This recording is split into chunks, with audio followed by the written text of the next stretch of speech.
All right, here we go. Cofield and Company podcast, late night pod.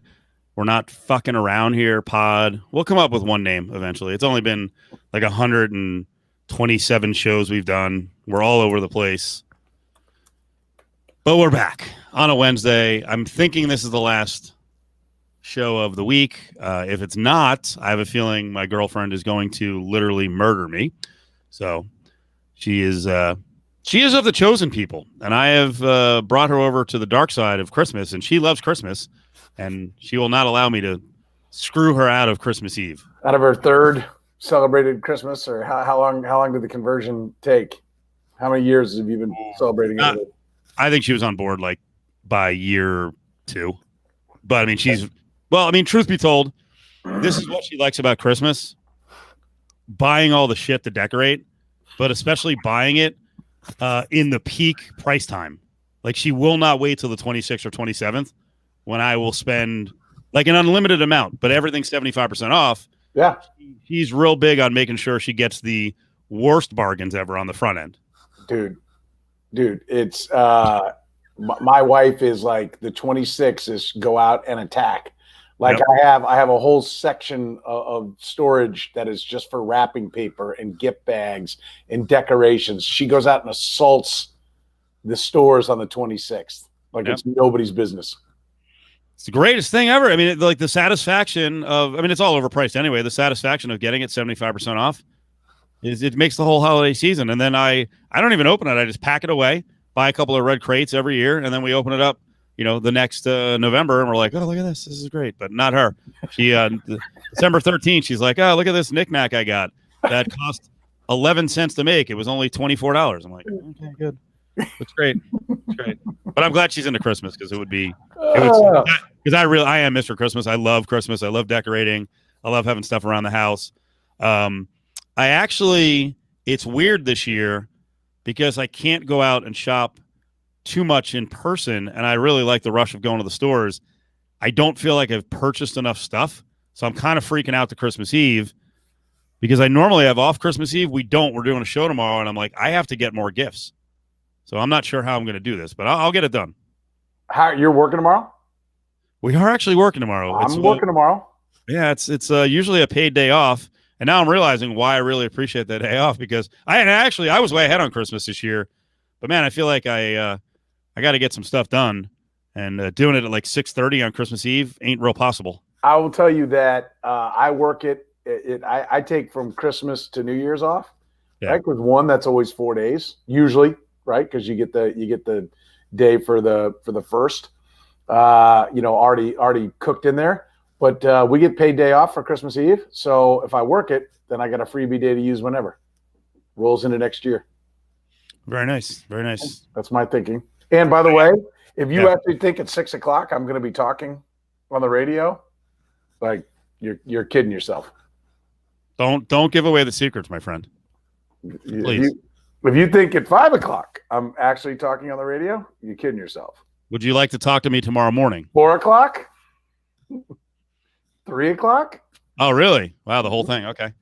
I am available tomorrow if you do need someone to converse with, like early in the day. Really? I don't know. We could talk. We could do the NBA. We could do the NBA, Vegas versus Kansas City. But we should do that at some point. We're going to do that a little bit tonight. By the way, I love Dan Jacob. See, Dan, I've changed a lot. I'm really not a bitter clunt anymore. I'm a wonderful person. And no, I said I am a Christmas guy. I didn't say I'm not. I am Mr. Christmas. Yeah, he is. I mean, just a ball of holiday cheer. I am. In spite of the fact that Dan, I think, called me Jewish the entire time we worked together at Sports Fan Radio Network. So I don't know why. I mean, I am by proxy. I am part of the chosen people. So sure, fine, and I appreciate it, and I appreciate all their culture. I was going to say idiosyncrasies, but I don't even know what that means. It is Festivus today, Petro. You know that. I do. I participated in the Festivus for Cofield and Company. You did. Do you like the theme of Festivus? Especially I do. I was explaining it to my kids. What I had to do. I got to go downstairs. I got to go insult Steve. You got any good ones for me? And my wife's like, "Yeah, I got one for you." Oh no, If you're gonna play it, then we'll hear it here in a minute. But she goes, "Yeah, I got one. I got a gripe." But I explained it to him, where it came from. I said, Steve, keeping the tradition alive, makes for a good bit on the radio. Humanizes him for those that think he's perfect, right? Like just kind of brings him down and humanizes him, makes him, just a regular guy. So we welcome in the ghost of Christmas future, telling me when and where I will die after the other ghost told me how awful I was in present life and past life. So, John, is that what we're doing? We're doing the John at the end of the podcast. We'll just point down. Looking at my grave. Cofield dead, 2021, March 25th of 2021. No. I couldn't find a hat, so I'm wearing a headband with. I just didn't want to just rock my hair with a headband, so I'm putting my back-to-back nights for the audience. Back-to-back nights with a dude wearing a freaking headband. Jimmy Clausen? No, I wear this at home because it keeps my hair out of my face. You can get a haircut. No, it's a whole thing, Soren. So my wife laughs at me all the time. So I'm really particular with my hair. I've had a lot of bad haircuts, like a lot, and I hate it. And so it's made me very gun shy when it comes to getting my hair cut. And I had finally found, a woman to cut my hair, but she had she was very inconsiderate and decided to become like a doctor or a nurse or something and stop cutting hair. And so now I've at a point where we're in the midst of a pandemic and I just don't want to go to a Supercuts to get it cut because I actually have to do my hair for work and it sucks. So yeah, I've just been letting it grow out because I'm very nervous. No, you gotta keep firing. You gotta find somebody. It's a must. It's a must. I also have really nice hair, so I can tell. Yeah, enjoy it. Okay, enjoy it. Yeah, it will get thinner. Trust me. I was looking on the camera today, and I'm going bald in the back. Like, okay, and then I look in the front today, and I'm like, what the fuck this is bullshit.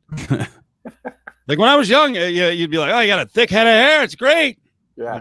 Not anymore. It's going to join each other pretty soon. It's making its way back, man. That's what happened. I found my first white hair the other day. Okay, big moment. That's funny. As Petro and I. Seriously, yeah, I found my first one. It's it's like a pure white hair. It's actually kind of cool. So I keep it. But it's weird. You didn't piss out of it then, did you? No. No.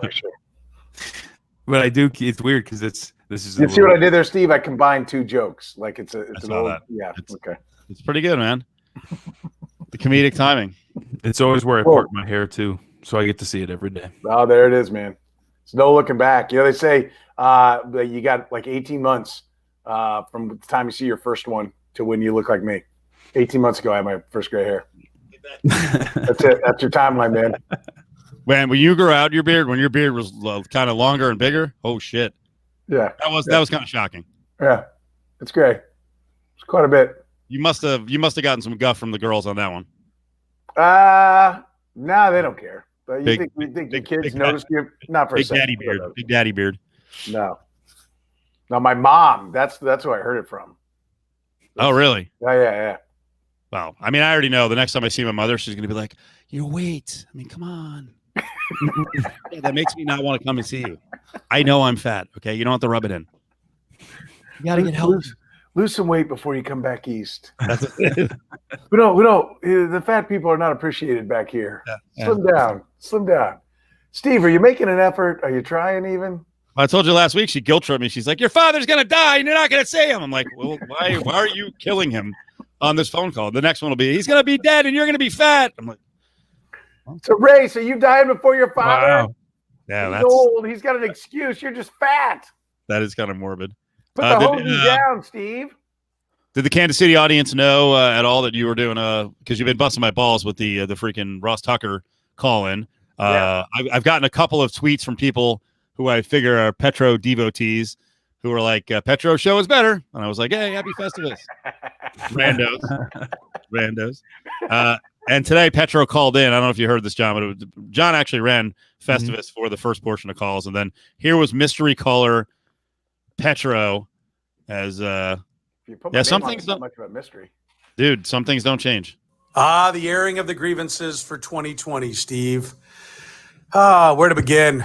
It's often said that you're a man of many hats, right? You're a play-by-play host, you're a sideline reporter, you're a talk show host, you're a podcaster.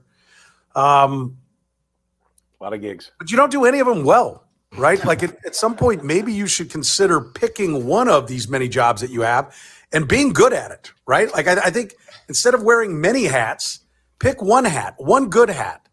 You know, and by the way, speaking of wearing hats, you wear a lot of hats.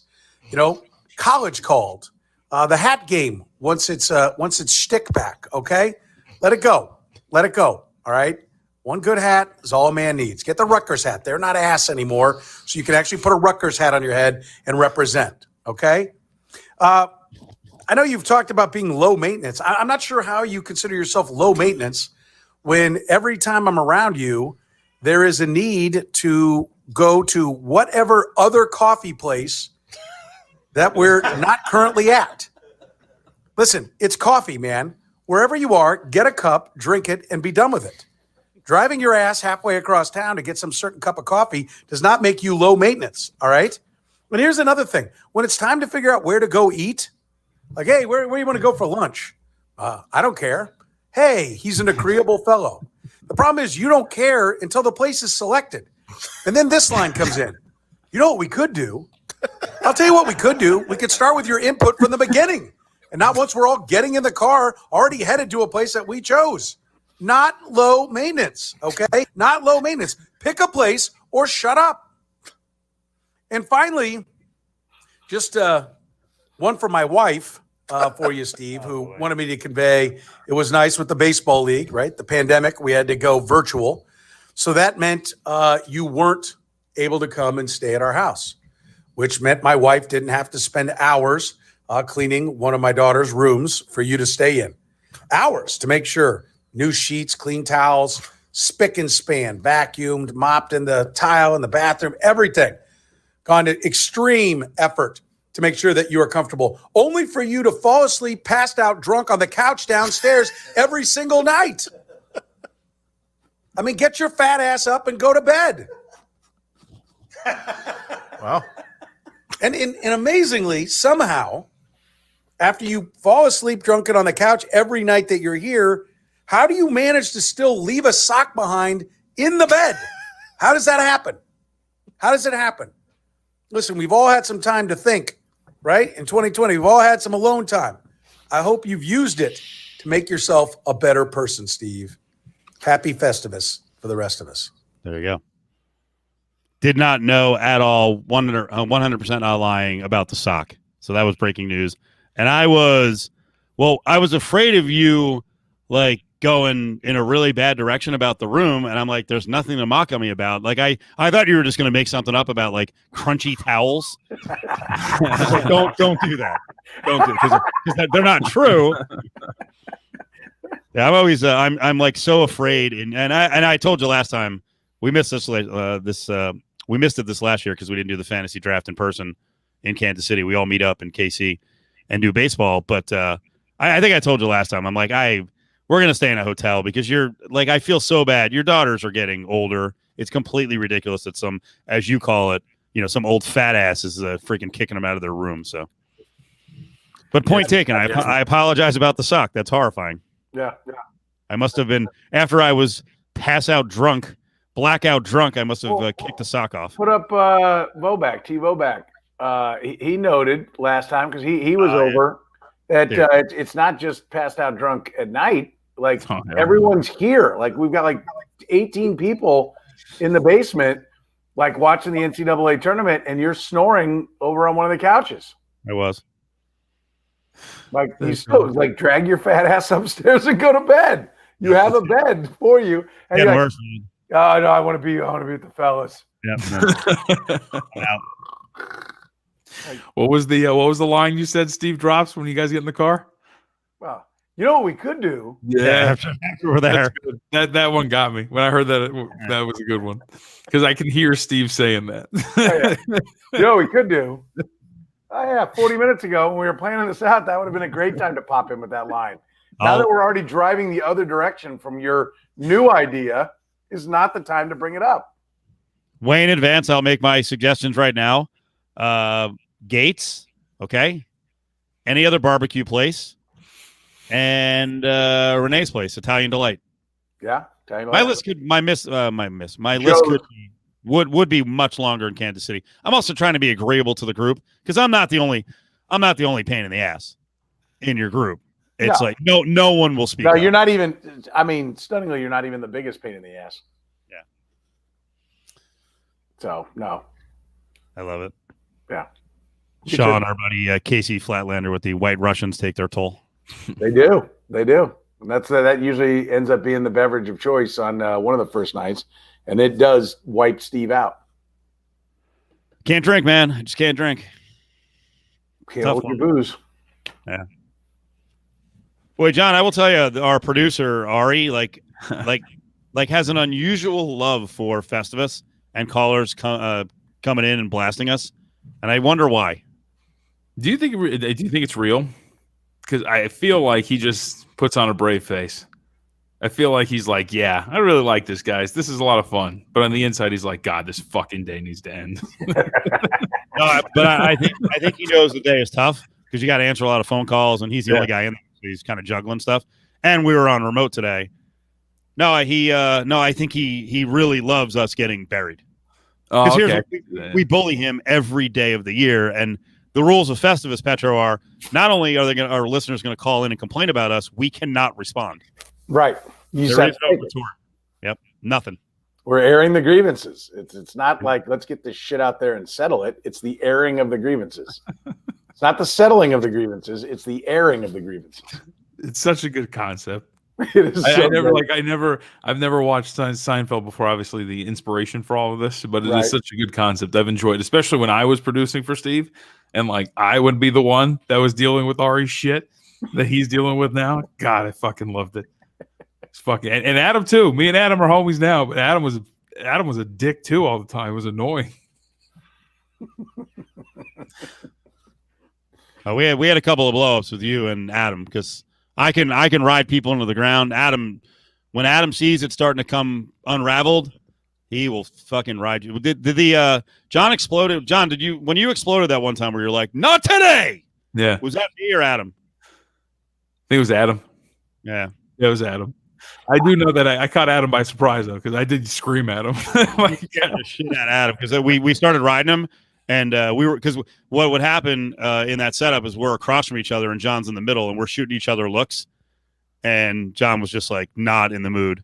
He was like, not today. Well, because you know but what it was what they would always do, Soren. It was some stupid shit. Like it would be like I'm reading an update and it's like, you know, and the New York Yankees, and I would say the New York Yankees, like because I was just talking too quick. Right. And it would be like the 3 or 4 minutes of the first, like the segment, like 3 or 4 minutes every time. You know, it's pronounced. Yeah, it would like just be some stupid ass stuff like that, and we would spend so much time on it. And that's when I was just finally like, enough. And like, I was screaming at him. I was like, we do it every time. I'm like, move on.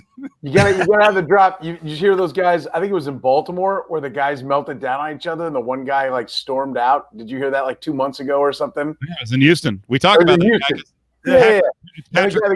It's Patrick Creighton, and he's like a giant tough guy on Twitter. And then we see a video of someone calling him a bitch repeatedly. Right.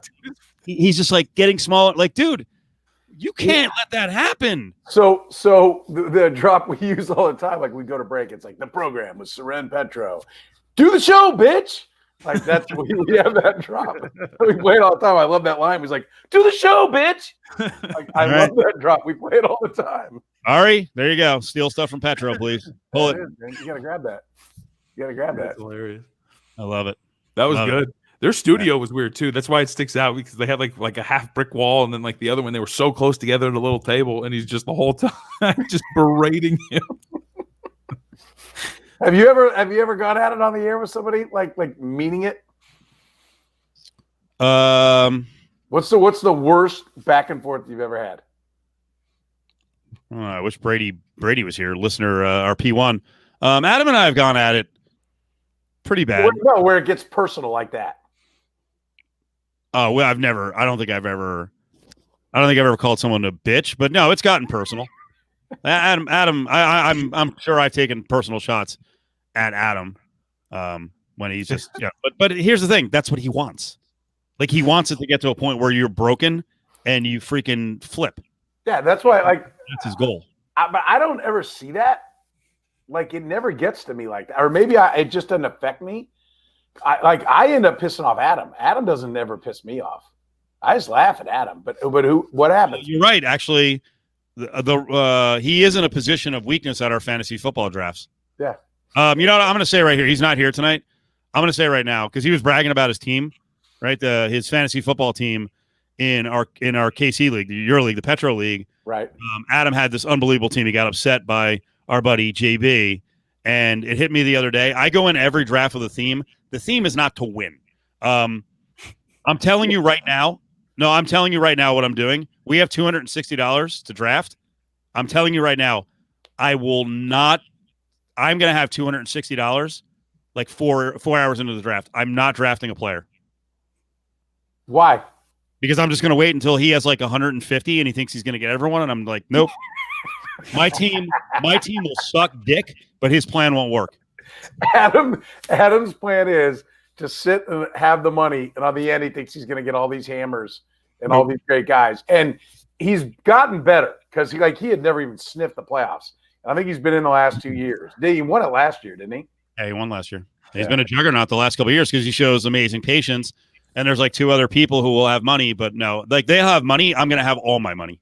So was Adam like the 76ers of your league or whatever for a while? He just kept losing until his process finally worked out? Yeah, something like that. Yeah. Something like that. He was there for a while. There's only 3 or 4 of us. Me, Renee, who's listening tonight, Jen, and Jerry Martin. Like for like the first 14 years, there were only 4 of us that have won. And I should update people on our league that we did online with you guys. And we had some of the listeners and viewers come in. And Pickle Gamer had a good year. Now I'm blanking on the guy. Was it Brent? What was it? Brett? Was it Brett? Grant had one of the best teams. By the way, really quickly, wasn't Grant the last one in that took fucking ever? And I even told him, I said, you better win the fucking league because it took like an extra hour just to get him set up and into the draft. Wow. And he was like the first overall seed. Did he win? Did he end up winning, or is it this week? No. There's a final, but poor Dustin DeHart in the draft. One of our buddies, one of our clients is in. His internet blows out. He doesn't get the pick his last 6 players. He's in the final. Yep. That's awesome. Yep, all pickups. And the funny thing was, he was real down about, I didn't get to finish it. And I'm like, dude, it's going to be crazy this year. It's going to be all about pickups. And he's picked up he's got Herbert. I think he picked up Jalen Hurts. He had another guy who had a good run as a pickup at quarterback. He's been fine. He's probably going to win the league. Yeah, dude. That's fantasy football. Listen, first annual, worst annual, right? Props to my buddy Eric Tata, who taught me that one, who's in marketing. First annual, worst annual. So now we know what to do. So we'll be better next year. It'll be a smooth, efficient machine. I do remember on the explosion thing, I faked an explosion, but I did it too well. So people thought at the time that I was being a big pussy. I faked one time with Koken where I stormed out of the studio. It was some Red Sox argument. And probably the closest I was to jumping across the table and punching someone was Holden Kushner. Remember him? Yeah, I know Holden. Holden, and he might tell you this now. He's a little more normal. He needed to be medicated back then, seriously. And he would go out of his way. It wasn't even like a sports argument. He would just he'd like start mocking on you and like mocking on the subject, and you're like, what are we doing here? But he did it to Brandon Tierney one time, and Brandon don't fuck around. And Brandon's got a bad temper. And Brandon's a big guy. If you don't know who Brandon is, he's on with Tiki. And, Brandon's a pretty good athlete. He played baseball at Marist. And he's, in his younger days, not that he's a fat ass now, he's not. He's probably 6'3" and, 210. But, temper. We saw him a couple times in Vegas. We were like, oh, shit. So Holden was doing that to him and busting his chops. And, it was – this close from to a fucking punch in the face, and Holden would not have fared well in that whole deal. I think the biggest arguments I've ever had, I had an argument over Chris Webber with Chuck Powell once that lasted. We were doing the show at the MGM Grand, and it lasted all the way out into the parking lot of the MGM Grand. I believe it. And then he told a story at my wedding at the rehearsal dinner. You remember that? That's when he stands up in front of everybody and then he starts swearing. And like, no, this is not. It's not the bachelor party, jackass. Like my wife's family is here. Like this is not, this is not fuckity fuck time, right? That's not where we're at. Oops. My father-in-law still refers to him as, is that the guy that cussed on the speech night? Like when everyone gives speeches, is that the cussing guy? Yeah, that's him, Jim. That's the cussing guy. You got him. Funny. We can laugh about it now. Of course. Yeah. You guys get along swimmingly. Raphael says, happy Festivus, JVT. Where's your famous cat? No, she's on the living room. In her perch. Stevie saw her today. She's got a cone on. She's recovering. That's tough. Okay. Tough life. That's trouble. Got her ovaries ripped out. I mean, I would assume. I don't know what exactly they do, but is that how they do it? They just right. The doctor reaches back dramatically and just like, all done. Well, they're surprisingly active after having her guts ripped out. I told you she'd be fine. She'd be fine like 2 days later. Dude, she was fine the day, like 12 hours later, just like running and jumping. I was like, dude, don't split open and have your entrails fall out. That'd be gross. There you go. Good times. And of course, this wasn't on your show, but it was on another show. This was good. Don't forget Soren versus Feinbaum. Yeah, Feinbaum. What a peach that guy is. Yeah, it was good times. What happened there? What is that? So they called me. So I have a AP vote for football. Used to have it for basketball, but they switched me to football. And it was the year, it was what, 3 years ago, Steve? It would have been Trevor Lawrence's freshman year. And I had Clemson number 1 in the country to start the year preseason. And Alabama was blowing everybody up, but Clemson was too. And I think both of them, they were kind of split for number 1 preseason. And we got about 4 or 5 weeks in, and I was the only guy that had Clemson number 1. And so the producer from the Feinbaum show, all your information's available. They called me, they're like, hey, yeah, you want to go on? Paul wants to talk to you about why you like Clemson so much. Yeah, it'd be great. We'll talk about it. It's super. He wants to get your insights into why you think Clemson's better, right? This total bullshit sell job. And I come on, and the guy's like, just don't understand why you hate Alabama. And that arrogant prick tone that he uses with everybody. And, and like, I was like, well, geez, I don't know. I got him number 2 in the country. I don't know. What would you say? I think of Georgia, who's number 12, right? If I hate Alabama at 2, like what the hell is going on? I'm like, I think you're kind of off base there. I said, I think they're really good. I said, and I might even move them up to number 1. But right now, well, I don't know how you think Clemson's better. I'm like, well, I think they have like 5 first-round picks on their defensive line. And I think that's a really important part of the equation. I think they've got 4 or 5 NFL offensive linemen. I think the quarterback, Alabama doesn't have a good quarterback. I'm like, no, Alabama has a good quarterback. I think Tua is good. Yeah, absolutely. I think he's very good. But you asked me why I like Clemson. I said, I think their wide receivers are first-round picks. That's borne out. I said their corners are first-round picks. I said, I think they're as talented as Alabama. And he's like, well, I just don't understand why you hate Alabama. And like, he had nothing. He explained to me why his show is just, bring on callers and Alabama fans talk shit on Auburn fans and Florida fans talk shit on, because the man has nothing to say. Like he couldn't even come at me with any knowledge of Clemson about where I'm wrong. Well, this guy's not that good. They had all 4 starting guys were first round picks. And then then I think they had like a second and a fifth behind them on that defensive line. I mean, and so it gets to the end of the year. And then at one point, Alabama did hammer a pretty good Missouri team or something, and Clemson tripped up against Syracuse, and I moved Alabama to number 1. And then at the end of the year, that's the year that Clemson hammered Alabama by like 30 points in the championship. Yeah. And so, I had all kinds of people tweeting me and tweeting him about like, we're going to say now, Feinbaum. I mean, he didn't know the difference between Oklahoma and Oklahoma State on ESPN pregame. So, well, you can't blame him. Soren, it's pretty far away, right? I don't know if he can stay up and watch all those Clemson games on the opposite coast. It's pretty tough. Soren, do you want to play most of it, or you just want to hear some clips? No, you don't need to play it. You can play it if you want, but I don't know. You have it? I have everything. It's really whatever you want to play. I don't care. Especially on for a while. You don't want to play the whole thing. No, I'm not going to play the whole thing. It's 5 minutes. But especially if I believe I'm going to have an axe to grind down the road. Yeah, I don't forget. Axe to grind with who? Me or Feinbaum? Just people in general. I was going to say, Steve's got a lot of axes. I've got a list. Like, hey, you fucked with my friend Petro? Yeah. Well, And Brady, no, I was not invited on at the end of the year to be like, well, I guess you kind of called it. Oh, no. I ceased to exist after that. Yeah. Let's see. I mean, listen, I'm going to go back. You don't like how I do it, so I would invite you to go ahead and sign up for an AP vote and do the rankings every week. Soren, I really appreciate the smart-ass response there, but I don't really need to be an AP voter. You are, and we're trying to understand your logic, and so far I'm failing to see any of it. That one, calling you a smartass, and this is when you've won the discussion. I'd never heard your name until today. There you go. Yeah, I'm a no name. I don't know who you are. Yeah. Yep. You had me on, and you just talked to me for 8 minutes. So I guess I'll have to start dyeing my hair jet black and, sit there like a smug douche, and maybe then somebody will know who I am. I don't know. Yeah. I've never done the shtick game, so I Also told on himself. You weren't prepping the night before. Didn't realize that Soren Petro was coming on. Your producers were booking it. He's like, I just walked in and saw your name on a sheet. Didn't realize what was happening. Didn't have any idea. Didn't bother. You knew that you were having me on because I had Clemson. Number one, maybe peruse the Clemson depth chart and see if you've got a thought or a retort or a rebuttal.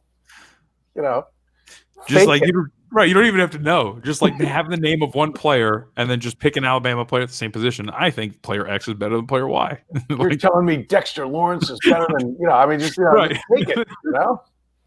And all the Alabama fans will be like, yeah. You tell them. Yeah, it's great. good times. There you go. Good times. I love it. All right, John. So give me your opinion on why Kansas City has no shot against Vegas to get an NBA team. You agree with me, right? KC sucks. Well, I wouldn't say KC sucks because I've never been out there. Is that really your opinion of the town you come to every year until the pandemic? You spend a lot. No, not at all. I think Kansas City is a good candidate to be an NBA city. There are cities I don't think should even get a look, but yeah, Kansas City should be in the running, no doubt. I think it's a cool city. They have good fans. You guys have good fans. Yeah, I wouldn't be able to speak to I don't know. I wouldn't know how to start the argument against Kansas City. I've never been out there, and I know that Kansas City Chiefs have very good support. I know that the Royals have, it seems, a very passionate supporting fan base, right? That at least I've witnessed. So I would think it would do pretty well out there. But what's up? Can I offer this though? Like more, not to you, JBT, because I know you just said, hey, I don't know about Kansas City, but flew over it. Point. Like Vegas has been a pro sports town for what, 5 fucking minutes? And now you're the authority on what makes a sports town? You've got to be shitting me. You've had what, 2 years of nights or 3 years of nights? 2 years?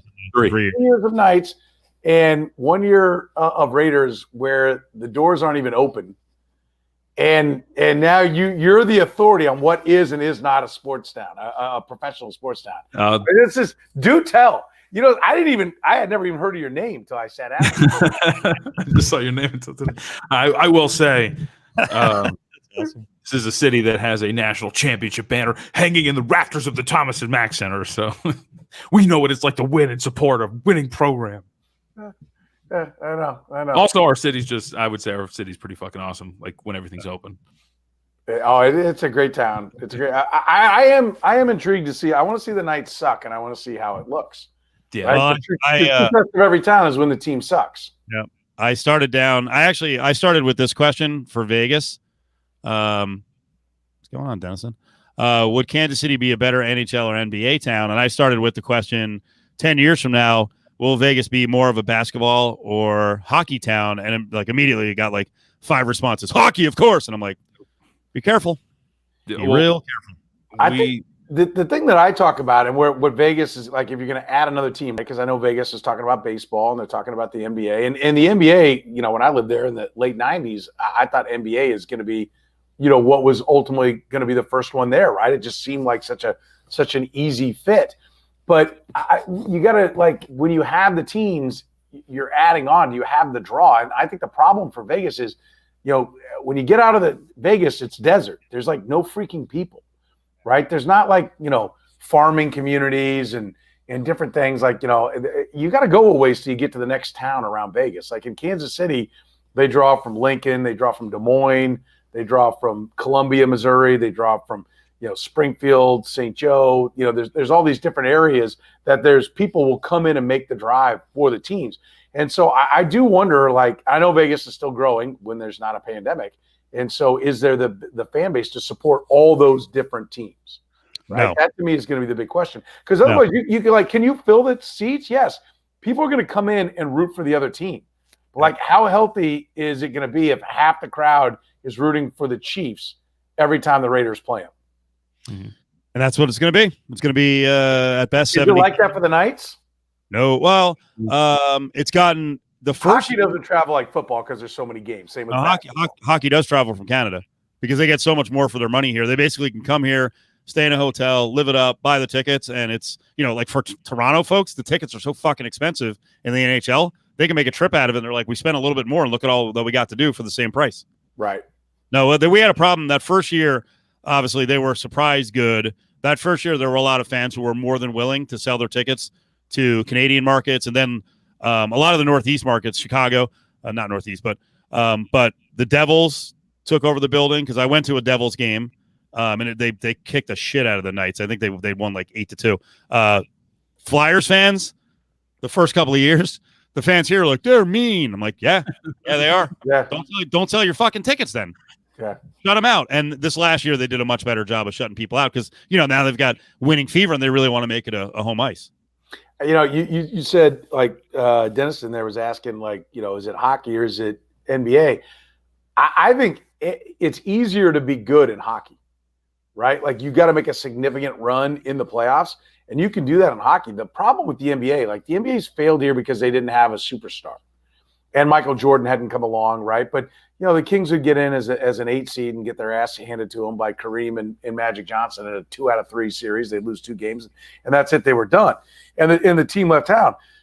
The Royals have no attendance right now. You lose 100 games, people aren't going. Now, it's like the number 4 television rating in the country. Like, fans are invested, but they're not going to buy tickets. And for the NBA, are you really going to buy tickets, pay $85, $90 for a bad seat to watch a bad team when you can pay $80 to watch Kansas kick the crap out of the number 5 team in the country? Right? I mean, that's, to me, the challenge. That's the same challenge for Louisville. Like, and I think UNLV is going to have a hard time getting back up to what they were. They've proven that for 20 plus years, but they're going to have a hard time if they've got NBA there because you kind of, only one of them can be the big dog. And so I think hockey, 7 seeds advance to the Stanley Cup Finals all the time. In the NBA, you have to have superstars. And the fact that Giannis stayed in Milwaukee is a good sign for both Vegas or Kansas City, which Vegas right now is a small market, and it may one day be a big market. But if you can't keep the star, then, the Kings haven't done shit in Sacramento, right? They had that one little run with Chris Webber, and since then they're just, they can't keep anybody. So I think the NBA is hard till they change and get rid of the stupid max contract deal and let teams spend whatever they want on a player so we get to where there's one star on each team. Yeah, I would say, those are all really fair points. And look, Steve and I were talking Friday about this on Cofield and Company. I think Las Vegas is more of a basketball town. Like, if every franchise were at the peak of its powers, I think the basketball franchises or, UNLV would get the most support because it's basketball city. Like, Steve, when I started at Lotus, you guys used to play the Lakers games every single night on, 920 or whatever station it was. There's a lot of Lakers support out here. But I agree with you, right? It would be really hard. Like, I think eventually you would kind of get tired of it. I would say the bonus, though, is I think Las Vegas is an attractive market for stars. And I'm not good with hockey and the level of stardom, but like to see a guy like Alex Pietrangelo, who's a very high level player, want to come here, right? I think is a pretty good sign. And I think you would get that if you were Las Vegas. So it could be, and that's very hard in the NBA, but it could be maybe easier than most expansion franchises because of the things they have going for them. Yeah, I agree. I think it's all fair. I think Kansas City, I've always thought Kansas City should get NHL over NBA. And I love the NBA. People are like, why don't you like the NBA? Well, easy, Mr. Feinbaum, right? That's not what I said. I said I think the NHL will work better in Kansas City because I think the NHL you can win faster. And I think you can go further in the playoffs and you can create excitement. But the NBA, like we pretty much know who's going to play in the finals, right? Yeah. Stunner, the Lakers were in the finals. Right, the biggest thing to an upset was the Nuggets beating the Clippers in the Western Conference semis. I mean, it's you have to have the star power, and like we'll see if Giannis can get anyone to come to Milwaukee to finish that team off.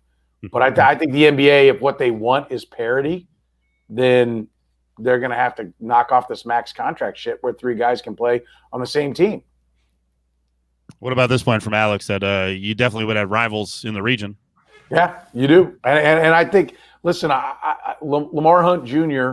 owns the minor league team here, and he's never said he wants an NHL team, but he's doing everything he can to grow the sport of hockey in Kansas City. I find it hard to believe that the end game is not to try to go attract an NHL team because they're creating sheets of ice. He's owning a juniors team.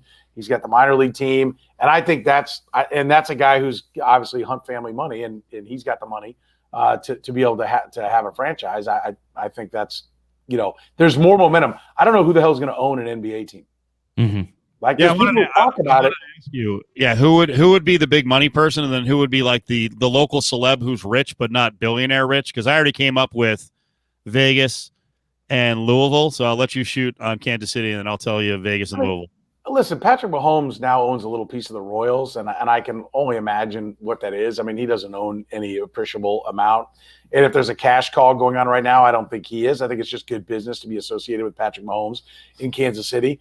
Kansas City quietly has a number of billionaires. And for a while, like they had like the Hall family, which is Hallmark cards, but they had no interest in sports. They do a lot of charitable things. But they had no interest in sports. And now there's this kind of new generation of billionaires. Cerner and John Sherman, who bought the Royals, is a finance guy. There are a handful of guys. And then there's guys that have ties to Kansas and Kansas State. Some of the guys in the Royals organization are billionaires that are part of the ownership group there. So there actually is the money, and there are actually guys with sports interests, but they're not just here to shit the money away, right? They want it to work. Cliff Illig, who was one of the founders of Cerner, like Sporting Kansas City has been in the playoffs, I think it's like 10 of the last 11 years and won a championship in that run. And it's a really, really well-run franchise. But like Cliff Illig, he's not just going out there and buying Pele to make it easy for people who don't follow soccer, right? He's not just throwing a bunch of money around on one big guy. So, I think they look at the NBA and go, pass. My ownership group for Vegas would be Dana White is the face of the organization, and the Fertittas put up the money. I think Dana White in the NBA would be just dynamite. Would be a lot of fun. I would love it. He's an anti-establishment guy, not a traditionalist. But that's that. I don't think you get in the club. Like Mark Cuban couldn't get in the baseball club. I think the Fertittas could. I think the NBA would be like, listen, we like Dana, but got to tone it down a little bit. It'll be fun with us because I think he would, he'd talk shit at other organizations. And my hope, as I was saying last night, would be he would develop rivalries with especially a lot of the old assholes like Bob Arum types in boxing, but like go after Jimmy Dolan, James Dolan, go after guys like that. Do you think? Good. Oh, I was going to say really quick. Do you think that? Do you think with the NBA strapped for cash, they would open the door would be open a little bit wider, right? Like, yeah, screw it, we'll take Dana. We'll just give us the $1 billion. You know what I mean? It's $1 billion. They just they just came up short this last year making money, and the Fertittas want to buy. That's why the Fertittas have, they're obviously still owning station casinos, but they've kind of divested themselves and pulled back a little bit. I mean, what the Fertittas want is an NFL team. What the Fertittas would love to see is Denver, that whole thing that's in flux, and it's a fucking mess. Which, by the way, if you want a good guest on your show down the road when you have a little more free time, have Nate Kreckman on. He's on Altitude. And have Nate talk to you about the Bolin family and I've already done it. The original wife and the second wife and the fucking showgirl and it's insanity. So with Dana, Louisville could do one better. I know Wayne Hughes is I think he's the richest guy. He's got a daughter there, Tamara. He owns Public Storage, the storage company. He's worth like $6 billion. How about that dude and Louisville legend? Papa John Schnatter. Yeah, who's in really good shape. That's the part that that's the they part wouldn't go near it. It's a great story, but that's the part that people don't understand. Like go look at every owner in Major League Baseball, and it's getting this way in the other sports as well. Yeah. They were all a minority owner of another team before they got their team. They got their tryout.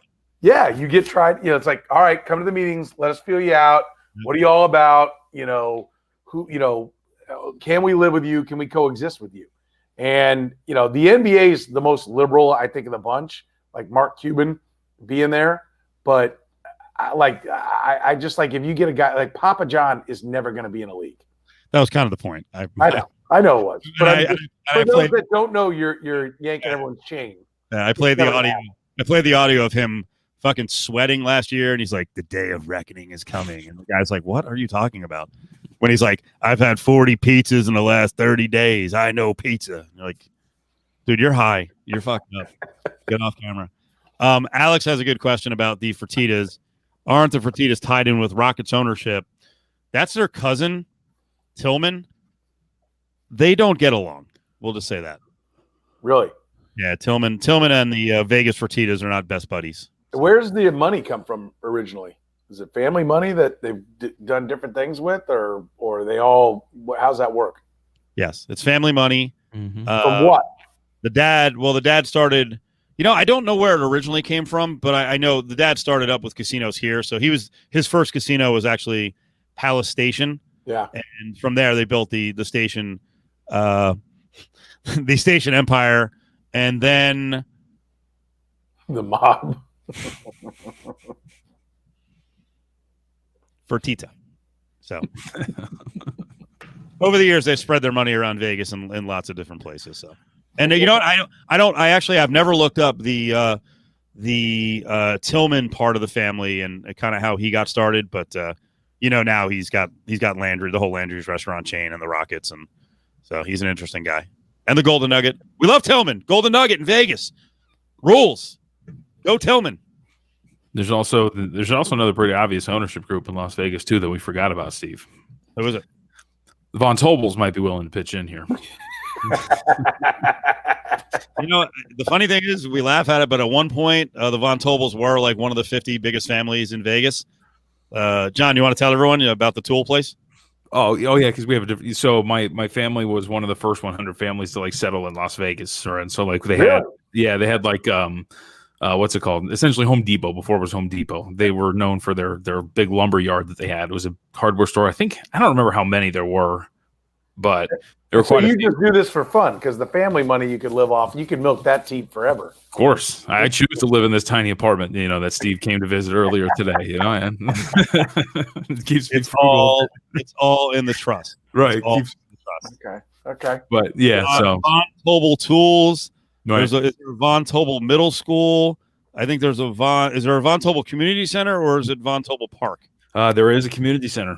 There's a community center, and the Von Tobel Middle School has actually. This is a fact. Von Tobel Middle School actually has one of the best junior high mariachi bands in the country. Okay. Yes. Okay. Good time. That's where John gets the good hair from. Is the Latino side. Okay. Good to know. Self-appointed good hair. By the way, right. No, you know what? Talking about it.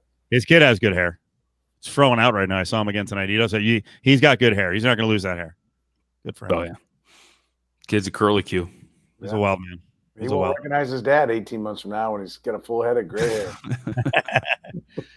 Can I go back to the beginning of the conversation real quick? Because I never got to the point. I wanted to ask family men what Christmas is like for you guys, because I'm feeling a little bit of pressure to close out the gift purchasing, especially in a pandemic. What are you guys doing for your kids? Like, I don't want you to give away the presents, but don't you feel pressure? Like, we have to make this the best Christmas ever.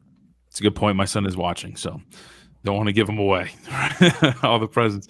I mean, we're not. So I think my kid's. I don't know. I think my kid's young enough. He's only 2, Soren. So I'm glad he's watching tonight. It's been a perfect show for him. Right, yeah, and so like we're just kind of letting the grandparents do whatever.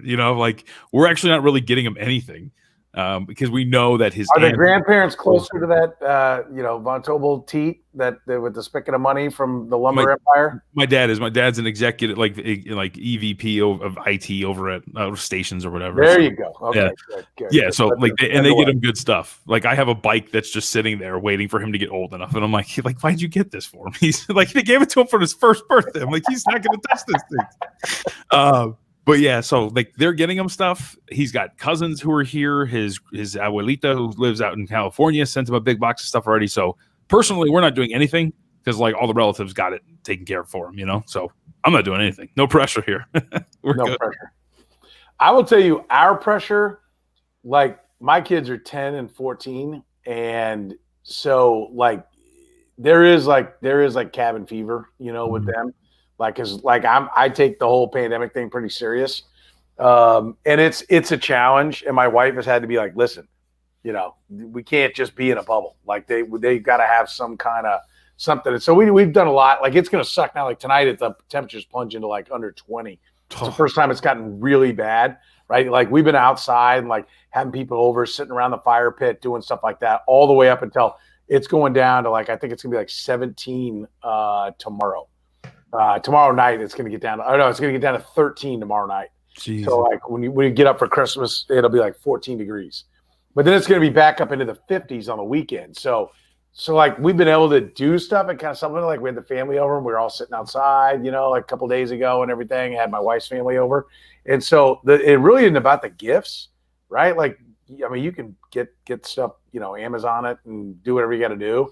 Put a mask on, go to the store, grab your shit and come in. Like my wife's like really good about jumping on that all early. I give all credit to my wife for making that all work. But it is just like missing my wife's part of a big family. So missing that, like she's one of 6. Everybody's got kids. Mm-hmm. There's 23 grandkids or 21, something like that, all total. So like that big get together, like it sucks that's not happening. So that's more the drama this year. Yeah. Oh, and I will say, like, we have done Christmassy things. Like we went to the Motor Speedway, Steve, out here. So the Las Vegas Motor Speedway, Soren has a whole light show special. Mm-hmm. You can drive through. It's like that's awesome. I think it's like 3 miles long or something like that. And actually, well, anyway, I'm getting sidetracked. But regardless, like he really liked that a lot. We enjoy it because they have some of those things here in like parks and everything. Yeah, it's like, how long are we gonna sit here? Yeah, like what are we doing? Like why are we here? Well, this is a great idea. Like I really like that he's too because I get away with like so much stuff. And then we took him to Mount Charleston. And he saw snow for the first time. So like we've done little things like that, to keep him kind of in the Christmas spirit. Yeah. But you're right, like. Obviously, he's young. I can get away with that. In like 2 or 3 years, it's going to be a nightmare if there's another pandemic. Yeah. No, by the way, I think we've handled this one so well. I think we're gold. I don't worry really about any problems with this in the future. I will say it's all cured and fixed and over and everything. I kept it to myself, but I see the comment. We went to the grill. It's called the Glittering Lights, and I found myself like a quarter of the way in. The guy in front of me just kept like hitting his brakes and stopping, and like at one point I'm like, all right.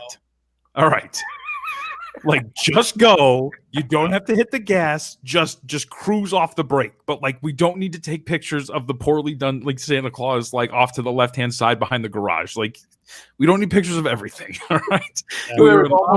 You almost ejected from the car and had a in front of your 2-year-old at the glittering lights. Right. Like we were in line for 2 hours. Violence erupted tonight at the glittering lights. Just yank them out. Let's go. You're jumped out with a tire iron saying, get off the brake, you bastard. No shocker here. There's in Southern California, that's where we usually go for Christmas. In the San Fernando Valley, there's a pretty legendary area of houses called Candy Cane Lane. And it's like 6 or 7 blocks. Everyone's in, they all decorate. And I had someone ride my ass and I was like, all right, that's it. That's your dream, by the way, Steve.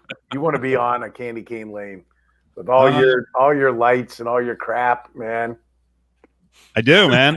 I do. I want it too. I just don't want to put any of it up myself. I need a company to like call me and say, "Hey, we'll do it for you." Steve would be the militant, scary guy who's actually like insanely good at the Christmas lights. But he would just everybody would be like, "God, Steve again."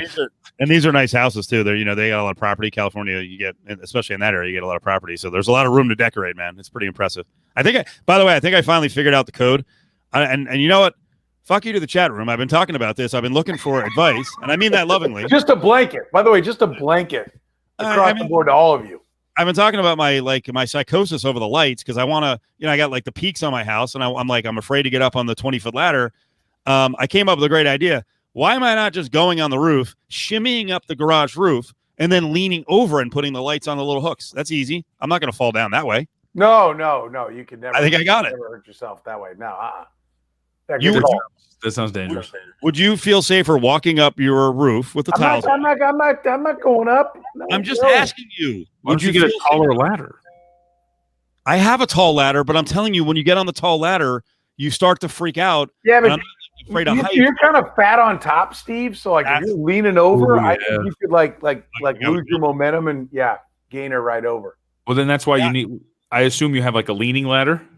I've got an extend like a ladder that will extend out. I forgot what it's called. I always call it the little buddy, but I don't know what it's called. But my problem is I'm not mechanical, so I figure I put it together and I miss like one link, and the thing just I made a mistake of watching Chevy Chase in Christmas Vacation when he was trying to put up the lights, and like his first attempt, he's got the long ladder, and all of a sudden it goes, drops all the way down. And I'm like, okay, I don't want to do that. The other thing is, all these ladders have a weight limit. The other thing is, you're at least 60 pounds over the weight limit on the ladder. That's the problem.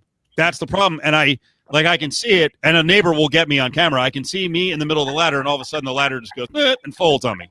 But you are right. The weight is an issue. And in the middle of that ladder, can that ladder support 280, 290, 315? Well, that's what I'm saying. No, but you made the improper purchase. Was that November, December, January weights? Is that how it goes? Thanksgiving, Christmas? Feels like it. Yeah, both. Okay. Yeah. Get one of those. Double ladder. Okay, well, here's the difference. The little buddy I got on sale on Black Friday last year, it was $60. I saw the 20-foot normal ladder, it's $260. So no thank you. At that point, I may hire someone. Can't you find a company that does it and do some spots for them or something? Ooh. Is that payola? Well, they gotta invest in the station. You got to advertise. Yeah, you got to do a little trade. Advertiser. Yes, I could, but I'm stubborn and stupid, and I want to win the battle myself. So next year, I'll probably just throw in the freaking towel. Okay. Kirk will do it for you. He'll be out there. It's a good point, man. He's so adventurous. I like that. By the way, when you said this, JD I laughed. can come over from San Diego. I like you're top heavy. You're top heavy. I'm bottom heavy too. Trust me. You know who's bottom heavy? Like, just because I know you love physical oddities, Steve. Yeah. I was watching Saturday Night Live, and I don't know if it was this past week or the week before, but Questlove was on. He was on one of the skits. I always see him in his drum kit, and I'm like, okay, yeah. I mean, I knew he wasn't skinny, right? Yeah. I knew he wasn't running marathons, but like I've never seen a guy built more like a snowman than Questlove. It happens, man. I was like, oh my God, like your shoulders are like this wide. Yep, and then like your cankles are like it was like he was. Well, think about it. He's a guy. I'm not hating on him. I'm sure you get I'm built like a sack of donuts, so I mean, I'm not, I'm not saying I'm good looking or slick or beach bod or anything. I'm just saying that's the snowmanest looking guy I've ever seen in my life. Well, drummers should all have yoked up upper bodies, right? You'd think they should. Slimmer, yeah. Especially if you're like 60 or 70 and you're still playing to drum at a high level, you're probably a yoked up dude. Probably. Are you getting exercise for the junk in the trunk? Maybe not. Well, they'll probably have all drummers insanely, like, what's the word I'm looking for? Defined forearms, right? Oh yeah. With all the right, all the finger spinning and like at least having really cut forearms, vascular forearms, I feel like would be a must for any drummer. Pear, I like that one. Like I will get a picture of Neil Peart in a couple of minutes. So of course you will. Of course you will. I know there's some drummer and an older drummer in a band who they were going to the Hall of Fame, and like that guy was roided up. Like, goddamn, dude, good for you. That stuff ain't for me. I'm all natural. John, do you want to head out? Because I know you got to get up early. What happened to the mean Festivus ones? Oh, that's right. Yeah, the mean Festivus tweets. Is Ari still in here? Ari, I didn't you sent him over. I feel like the audio's not there. And then Ari said there were mean tweets, and then he's like, they're kind of nice. I got excited, and he told me, he's like, one of them's mean, and it's about you, John. And I was like, all right, cool. I'm in. Let me see people. One of our really awesome listeners who's actually in Santa. Oh, this is going to be Ari with his very freaking energetic voice reading a tweet. Right? Oh, yeah. We got to work on that, Ari. You were reading them earlier, and I was like, Ari could have been like, you're a fucking dick, and I hate you. And it would have just been like the most boring thing I've ever heard in my life. All right. Ari Performance Theater. Antonio Deontay. I asked him to roast us, and he replied with, my message is that I appreciate you and everyone who works at the station. You guys are awesome, and it feels like I'm in Vegas every time I listen. Can't wait to return once everything is okay again. I'm out. Fuck that. Wow. Okay. So Ari reads the phone book, kind of like is what you're saying. Yeah, like it's worse than NPR. I've become old. So like I've actually listened to NPR now a little bit more. He's got the gray hair. It happens. Yeah. It's the second I found it. I went straight out to the car and started listening to NPR. Good times, good times. So you got any other gems for tonight, Steve? He sent 3. Let me try this one. He's one might play the Bill Loney one. Finally, our buddy Left Coast Mike, who is now at cold_way. Mike says, "Here are my grievances to be aired. 1, I need JVT to change his stupid cadence as he talks. He sounds like Fat Mel Kiper walking up a flight of stairs. 2, when Steve pulls away from the mic to yell, it sounds like he is a 400-pound leprechaun being imitated by Frank Caliendo. 3, before Adam decides to come on the air, he needs to blow his nose and at least try to swallow the spit in his throat or freaking gargle. It sounds like he's talking with his leftover hairdryer cooked steak in his mouth. Ari and Candy, the actual cool guys on the show. I have no criticism for them." Ouch. It sounds like he added that. It sounds like that sounds to me like Ari wrote it. Right. We come from Air Produces, at. By the way, I see Mr. G. Happy Festivus, everyone. That's for next year. I would do the Festivus thing on my show. I would steal your bit, but I think the people that I work with would probably just walk off into a pond and drown themselves, if they got any grief. So that is the worst part of Festivus 2020. John, you remember what it was like when you were around, right? Mm-hmm. So something's happened with the audience because we don't talk a lot about the other shows, and we used to bust on them a lot. The guys who are in the morning, I think now people are afraid to go after the other shows because that's what it really needs to be. As much as I want people to go after us, I want them to feel free about programming on the station. But you're right. That is what happens, Soren. Because you're too much of a chicken shit to take shots at the other shows, so they follow your lead. Is that what you're saying? You don't have the balls to call out your coworkers? So what's happened over the years is we used to have healthy rivalries, but they've been replaced with true venom. They were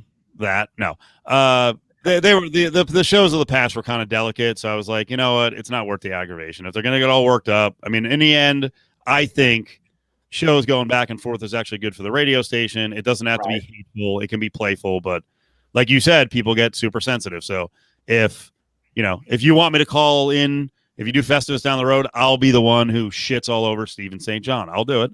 I don't care. But you don't have to come to my radio event and pass out. Is that what you're going to say to him? Well, we had people tweeting me, and I'm like, I'm not going to read that you. Real quick, just for people, KC people.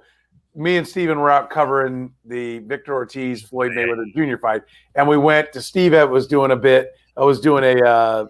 remote at Westgate, right? And where you can come watch all the games and everything. And we may have been drinking all night, and Steven may have taken a nap at the event. So that's all. Yeah. Things happen. We're not here to out them. That's right. What happens in Vegas stays in Vegas. Wait, did you play the Bill Looney one? I'm gonna get to it in a second. One of our P1s, Rhino, was on here earlier, and Derek, I love you, but you send this just hammer job on JT the Brick. I can't read that. JT is going to think I'm saying it. I would never say that about JT. It needed to be your voice on the phone. So I got to be careful, man. But you know what? Actually, to the original point, Petro, yes, I have become a pussy. Okay. Just want to make sure I confirm that. These last however much longer I've got, I just want to make money and not get in trouble and be and just maintain some relationships, and not have my career end on a shit note. So yes, I've turned into a pansy. Okay. Yeah, you read it. And then if Ari had any balls, he would have made a promo out of it and left out all of the context. So it just sounds like you destroying JT the Brick. Yeah. By the way, no intro to the show. The tweet only got 1 like, and it's actually someone in this room right now. What? Didn't you like the comment? Me? Yes. I did? I don't know. I thought you did. And that might have been a thumb. That would have been an accidental thumb. Is that right? Oh, is that right? Who sent it in? I want to see this. I don't even know what you're talking about. Okay, maybe you didn't see it. I mean, that would have nothing to do with you and JT almost throwing fist like 3 years ago. No, When he came at you. No, okay. there was no almost fist throwing. I sat back in my office chair. I mean that's a story, I guess. Because just Soren, you were asking about like interactions on the air. I had one off the air with JT the Brick. I don't even think we've ever told this story on the actually like out in the open. But regardless, so JT was there was a video out of JT who was at a Raiders game and he was cheering. Now we were talking about it on the air, and Steve asked the question, and this is important because Steve is the one who asked the question. Okay. He goes, is it fanboy-esque for JT to be cheering like that? And my initial response was, well, legit. I'm not trying to stir the pot. I'm just. But you are right. But so he asked me the question, and my initial response was, well, he's a member of the media, so I would have to say yes. But Adam responds with, was he in the stands or in the press box? He was in the stands, like pumping the crowd up. He was down on field level pumping the crowd up. He's a sideline reporter, so he was on the field. He gets a check from the Raiders, so people know where his bread's buttered. So but this is my second year though doing the job. I didn't know that. Right. And so I say, well, yeah, if he's a member of the media, I would say yes. Adam responds, well, he works for the Raiders. So I was like, oh, well, if he works for the team, then no, that's perfectly acceptable. Right. However, telephone, somebody communicates to JT that Steve's producer's on the air calling you a fanboy. And I'm like, oh my God. So I'm back in my office. What did you run in terror? No, terrified. I'm in my office doing work after the show. It's like the whole office is dark. Everybody at that time had gone, so it's always just me in the back of the office. And it's funny because JT, I'm like, my door is right here to my left, and the hallway's out there, and JT comes storming by, right? And I'm like, what was that? That was weird. But then he stops and he comes back because he'd been looking for me. And so he stops and he comes in and he goes, I hear you're calling me a fanboy. And I'm like, and I'm just in my chair like this, and I'm like, no, I'm like, what are you talking about? Like, I don't even remember the conversation. It was so quick. And he's like, I heard you're calling me a fanboy. He's like, I've been in this business. He starts lecturing me and all that stuff. Like, I've been in this business, blah, blah, blah. And I'm like, what are you talking about? I'm like, I didn't call you a fanboy. And he goes, I got the tape. I know you did. And it hits me. And I go, I was asked if you were a fanboy. I'm like, get the hell out of my office. I'm like, what are you talking about? And he keeps trying to lecture me. And I just tell him, I go, do you want me to cut the tape for you? He goes, I don't want to hear it. And I go, then get out of my office. I'm like, what do you want? And that was the last time I spoke to JT the Brick. Wow. Good times.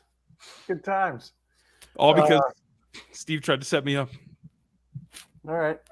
Hey, Steve and I worked with him for a while. There might be stories. He's a good guy. He's done a lot for Lotus Broadcasting, and he helped us get the Raiders, so we owe JT a lot. So I would agree. I've said all year that he should be the Nevada Broadcaster of the Year. He's never won it, and it's ridiculous. The voting process for these Broadcasters of the Year is stupid. So JT should be a multiple-time winner. Have you won it? No, because do you know the deal with this? Well, the deal is you belong to the association that hands out the award. I don't. I've never won it. I did win one award once. I was very thankful for it. I don't believe that if you're not part of the association, you cannot win. You have to pay the dues. Yeah, you have to pay the dues to vote. So yeah. So I'm guessing here. It always seems to go for the college play-by-play guys. Like that's who always seems to win those. And our guys are wonderful. John Sandler is a great guy. Russ Langer, he's one a great guy. I'm good with it. Yeah, but it is a deal where you because I've reached out to them and I've said, hey, I want to vote, and they're like, well, you got to join, and I'm like, I don't want to do that. Well, you can't vote. All right. So that's it. But JT doing national radio, much of it in Vegas and now local radio, he should be at some point the broadcaster of the year. I would think at some point yes, and I would think at some point you should be the broadcaster. The Vegas. Well, thank you. Nevada Broadcaster of the Year, Steve. You do every fucking job in the state, right? Between UNLV and play-by-play and TV this year now. Yeah. So, yeah. Yes. How about that? The developing. I'll nominate you. The developing TV career on the local cable for UNLV, and I'm like, all right, I'm gonna get a lot of games this year. They haven't played since. Actually, they played 4 games since, and now they're off until January 8th. Petro. They're not. When they come back, because they've had COVID issues, they'll have not played 4 games left. Pretty much. They'll have not played for 34 straight days. 34 days off. Oh my God. I've been waiting. You got to smile with your eyes more, Steve. You kind of look dead inside when you got the mask on and you're just talking on TV, you know? Yeah. I know. You got now. I have to call Fish. Fish will tell you how to do it. Call Rob Fisher. He'll tell you how to smile with your eyes. He's a lot more telegenic and TV experience than I am. He's a nice looking man. He's nailed it. Fish is gold. He's people don't know our buddy Rob Fisher. We worked with is the Memphis Grizzlies sideline guy. He's done well for himself. He's done well. For himself. He's a good guy. So, you don't like Fish? No, I do. I think he's a good guy. He's one of those people when you meet him, you're like, you know, I guess he can be a little biting, can he? Yeah, he and Powell together, they busted some balls. I'm sure. And of course, you and Ryan being Rutgers guys were insecure. So I mean, that didn't help either. Yes, very insecure. I'll tell you what, that place, because everyone was young and JT was on that staff. Mm-hmm. That place had some heat. Oh yeah, there were some fun conversations there. There was some heat. Someone at one point punched a hole through a fucking cheap door in the back of the building. We had a guy, Saul Moskovitz, who was kind of crazy and a board op, and he would try to sabotage you and fuck you. He wanted me arrested one time because I came in yelling at him in the control room, and I did it for effect because I was like, I want him to think I'm crazy. And there was a couple. And then you found out what crazy is. Well, there was a little styrofoam cup of water, and I was like, and threw it on him. He's like, I got assaulted. He tortured a guy named John Rabe, who may be the nicest guy I've ever met. Oh, Rabe is a prince. And I will tell you another story. He was sabotaging. He was like riding the levels or something, or fucking up a drop for updates. And I'll mention the name again. He did it to Brandon Tierney, and Brandon got a lot closer than flipping a cup of water at him. Really? I can see Tierney roaring in there like, all right, here's how it is. Yep. MFer, here's how we're going to do this. Like, if you're going to do that, then you better be Bobby Machado. Like, you're legitimately a scary-looking individual, the Unibobby, right? When the Unabomber was out, we were all like, Bobby Machado is going to light up the building whenever he feels like it, and you better not be there. That's right. Yes. And Bobby also is, he's JT's guy. So, yeah. Sorry, a lot of inside stories here. A lot of inside stories. Bobby's good. Did you call Fish a fanboy? No. Okay, so make sure. It's also very innocuous, like insult. No, I was trying to say that he's we're really clenty. We can be really clenty sometimes, and I don't know if he was that same level. So there may have been never mind. Let's just move on. Talk about some wagers and some conversations. And yes, a lot of inside stories. Yeah. Let me ask you a question. Do you think a starting pitcher in baseball will win 30 games anytime soon? No. Would you have thought a starting pitcher would win 30 games in 1997? I mean, there'd be a better chance, but I mean, it'd be a long shot. Right? Okay. We'll talk later about some of the names that may have been bandied about as being potential 30-game winners back in the 90s. Oh no. Yeah. Well, that was the other thing, John. Like, John's still in the mode of being like, he's young, so his mind still works. Mine doesn't. I think when you first get into sports talk radio, maybe not so much now. I think the younger guys are better than we were, frankly, because they just get it. It should be more about entertainment, not. We paved the way. Yeah, but it shouldn't be about sports quiz radio. You don't have to you don't have to know every freaking name. Right. But back then, if you made mistakes from a knowledge standpoint, like it was a bunch of 20-somethings, and they're like, "You suck.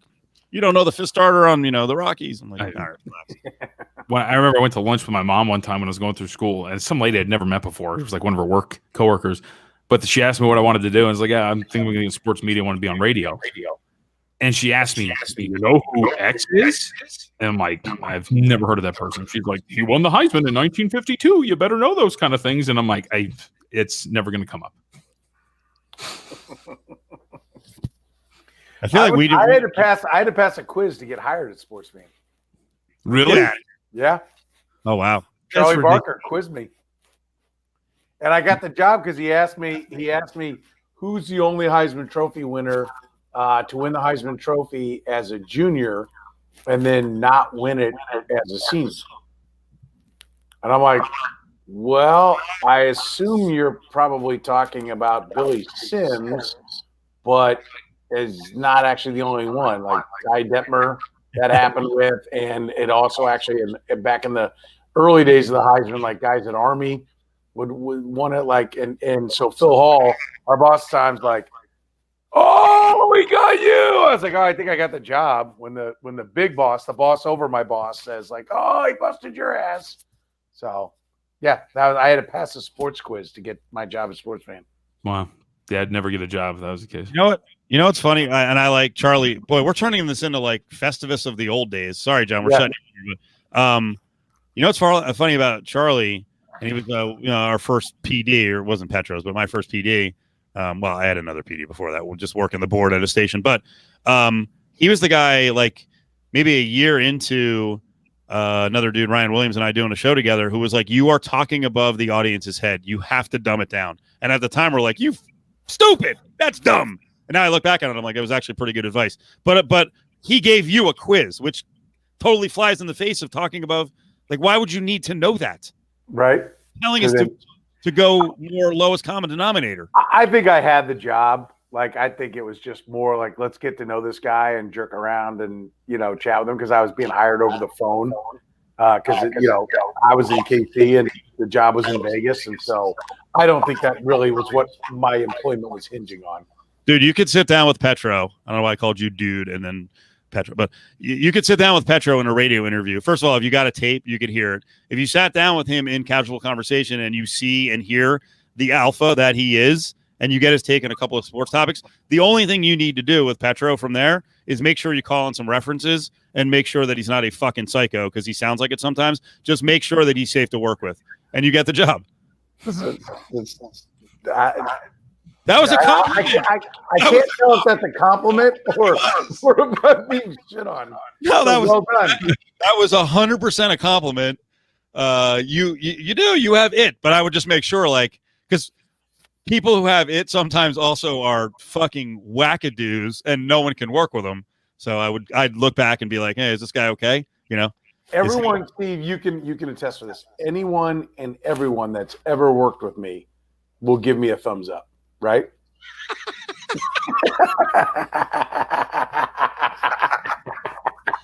That's awesome. It'd be like this. Everyone's picture would be like this. Hey, what do you think about the Petro guy? Or is this off the record? Like, he's not going to find out, right? No, he won't. Hey, listen, if you give a shit, you give a shit. And if you give a shit, then at some point you're going to piss somebody off. And I'll throw John a compliment. You could tell John had the chops to be a sports talk host a little bit after he started working with us, because he wears headbands. That, and Adam and I are bullies. We are ball busters. We test all the board ops, all the producers, and we back you in a corner, and you need to fight and scrap your way out. Ari's getting better. John, like, we were laughing about it earlier when John was like, enough, stop. We're like, okay, that's awesome. You're in it, right? You got to fight back, because that's going to happen on the sports talk radio show. And if you're going to piss your pants, you can't be on the show, or you're going to get all insulted. There's sports arguments, okay? It's a show. Don't get all fucking worked up. You're part of the show. Sometimes you're going to lose. Sometimes you're going to win. Fight. That's right. Ari, you're just being mentally jumped in. I don't even know what I'm talking about right now. What am I? Where am I? Not to go too radio insiderish, but you do learn as you get older.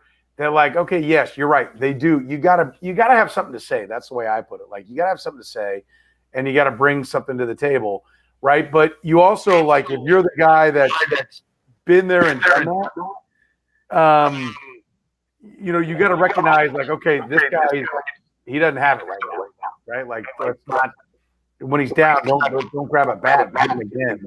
Like, okay, he took that one a little more, a little stronger than he should have. So let me ease back, or let me take a shot at myself, or let me build him up here. You do get better at reading the room. Like, okay, I just shit hammered this guy, and it should be funny, but he's not taking it that way. So let me ease the tension. Right. It can get ugly. I'm talking about when Curtis wants to go, cry in the corner after something. I gotta build him back up. Let's do some football picks. All right, let's get And them. Miller J. Vegas, I see your comments about McKinnell. Well, we can do that another time. Our friend Ryan McKinnell. Okay. Boy, it's been a struggle down the stretch. We really needed a winning week last week. We got some bad breaks. We made some really bad picks. Like we had the Broncos against the Bills. That was your pick. I just flattered you and said, okay, I'll take it. It actually was. I love the Broncos going in, and they didn't even compete. Did not compete. Well, the one thing is, like, late. Tell me, JVT, I'm interested in your thoughts on this because shit teams are like almost like this. This is the hard part about like the super contest about having to rock 5 picks. Like, I think there are so many games that if I'm playing my real money, they're off the board. I'm not playing them, and we still have to go with 5. And you should be able to find 5 good games, right? But there might be some shit you're missing. And like late in the year for me, like if I'm actually betting on the games, I might not have 5 games that I think are playable games. Like I think there's teams that come off the board that are just shit. Yeah, I mean, I would say that I agree with the thought that there's only like 2 games a week, 3 games a week that I'll feel like solid about. I think in the case of like a team like Denver, you had a team that defensively is relatively good, but you also had value in the point spread, right? Like you were talking about, that number was, if I remember correctly, opened at 4 and then closed or got to 6.5. So you're talking about Your speaker on, Steve? Yeah, I think there might be an echo. Yeah.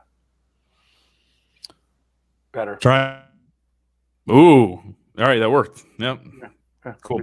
But regardless, so you were getting some point spread value there.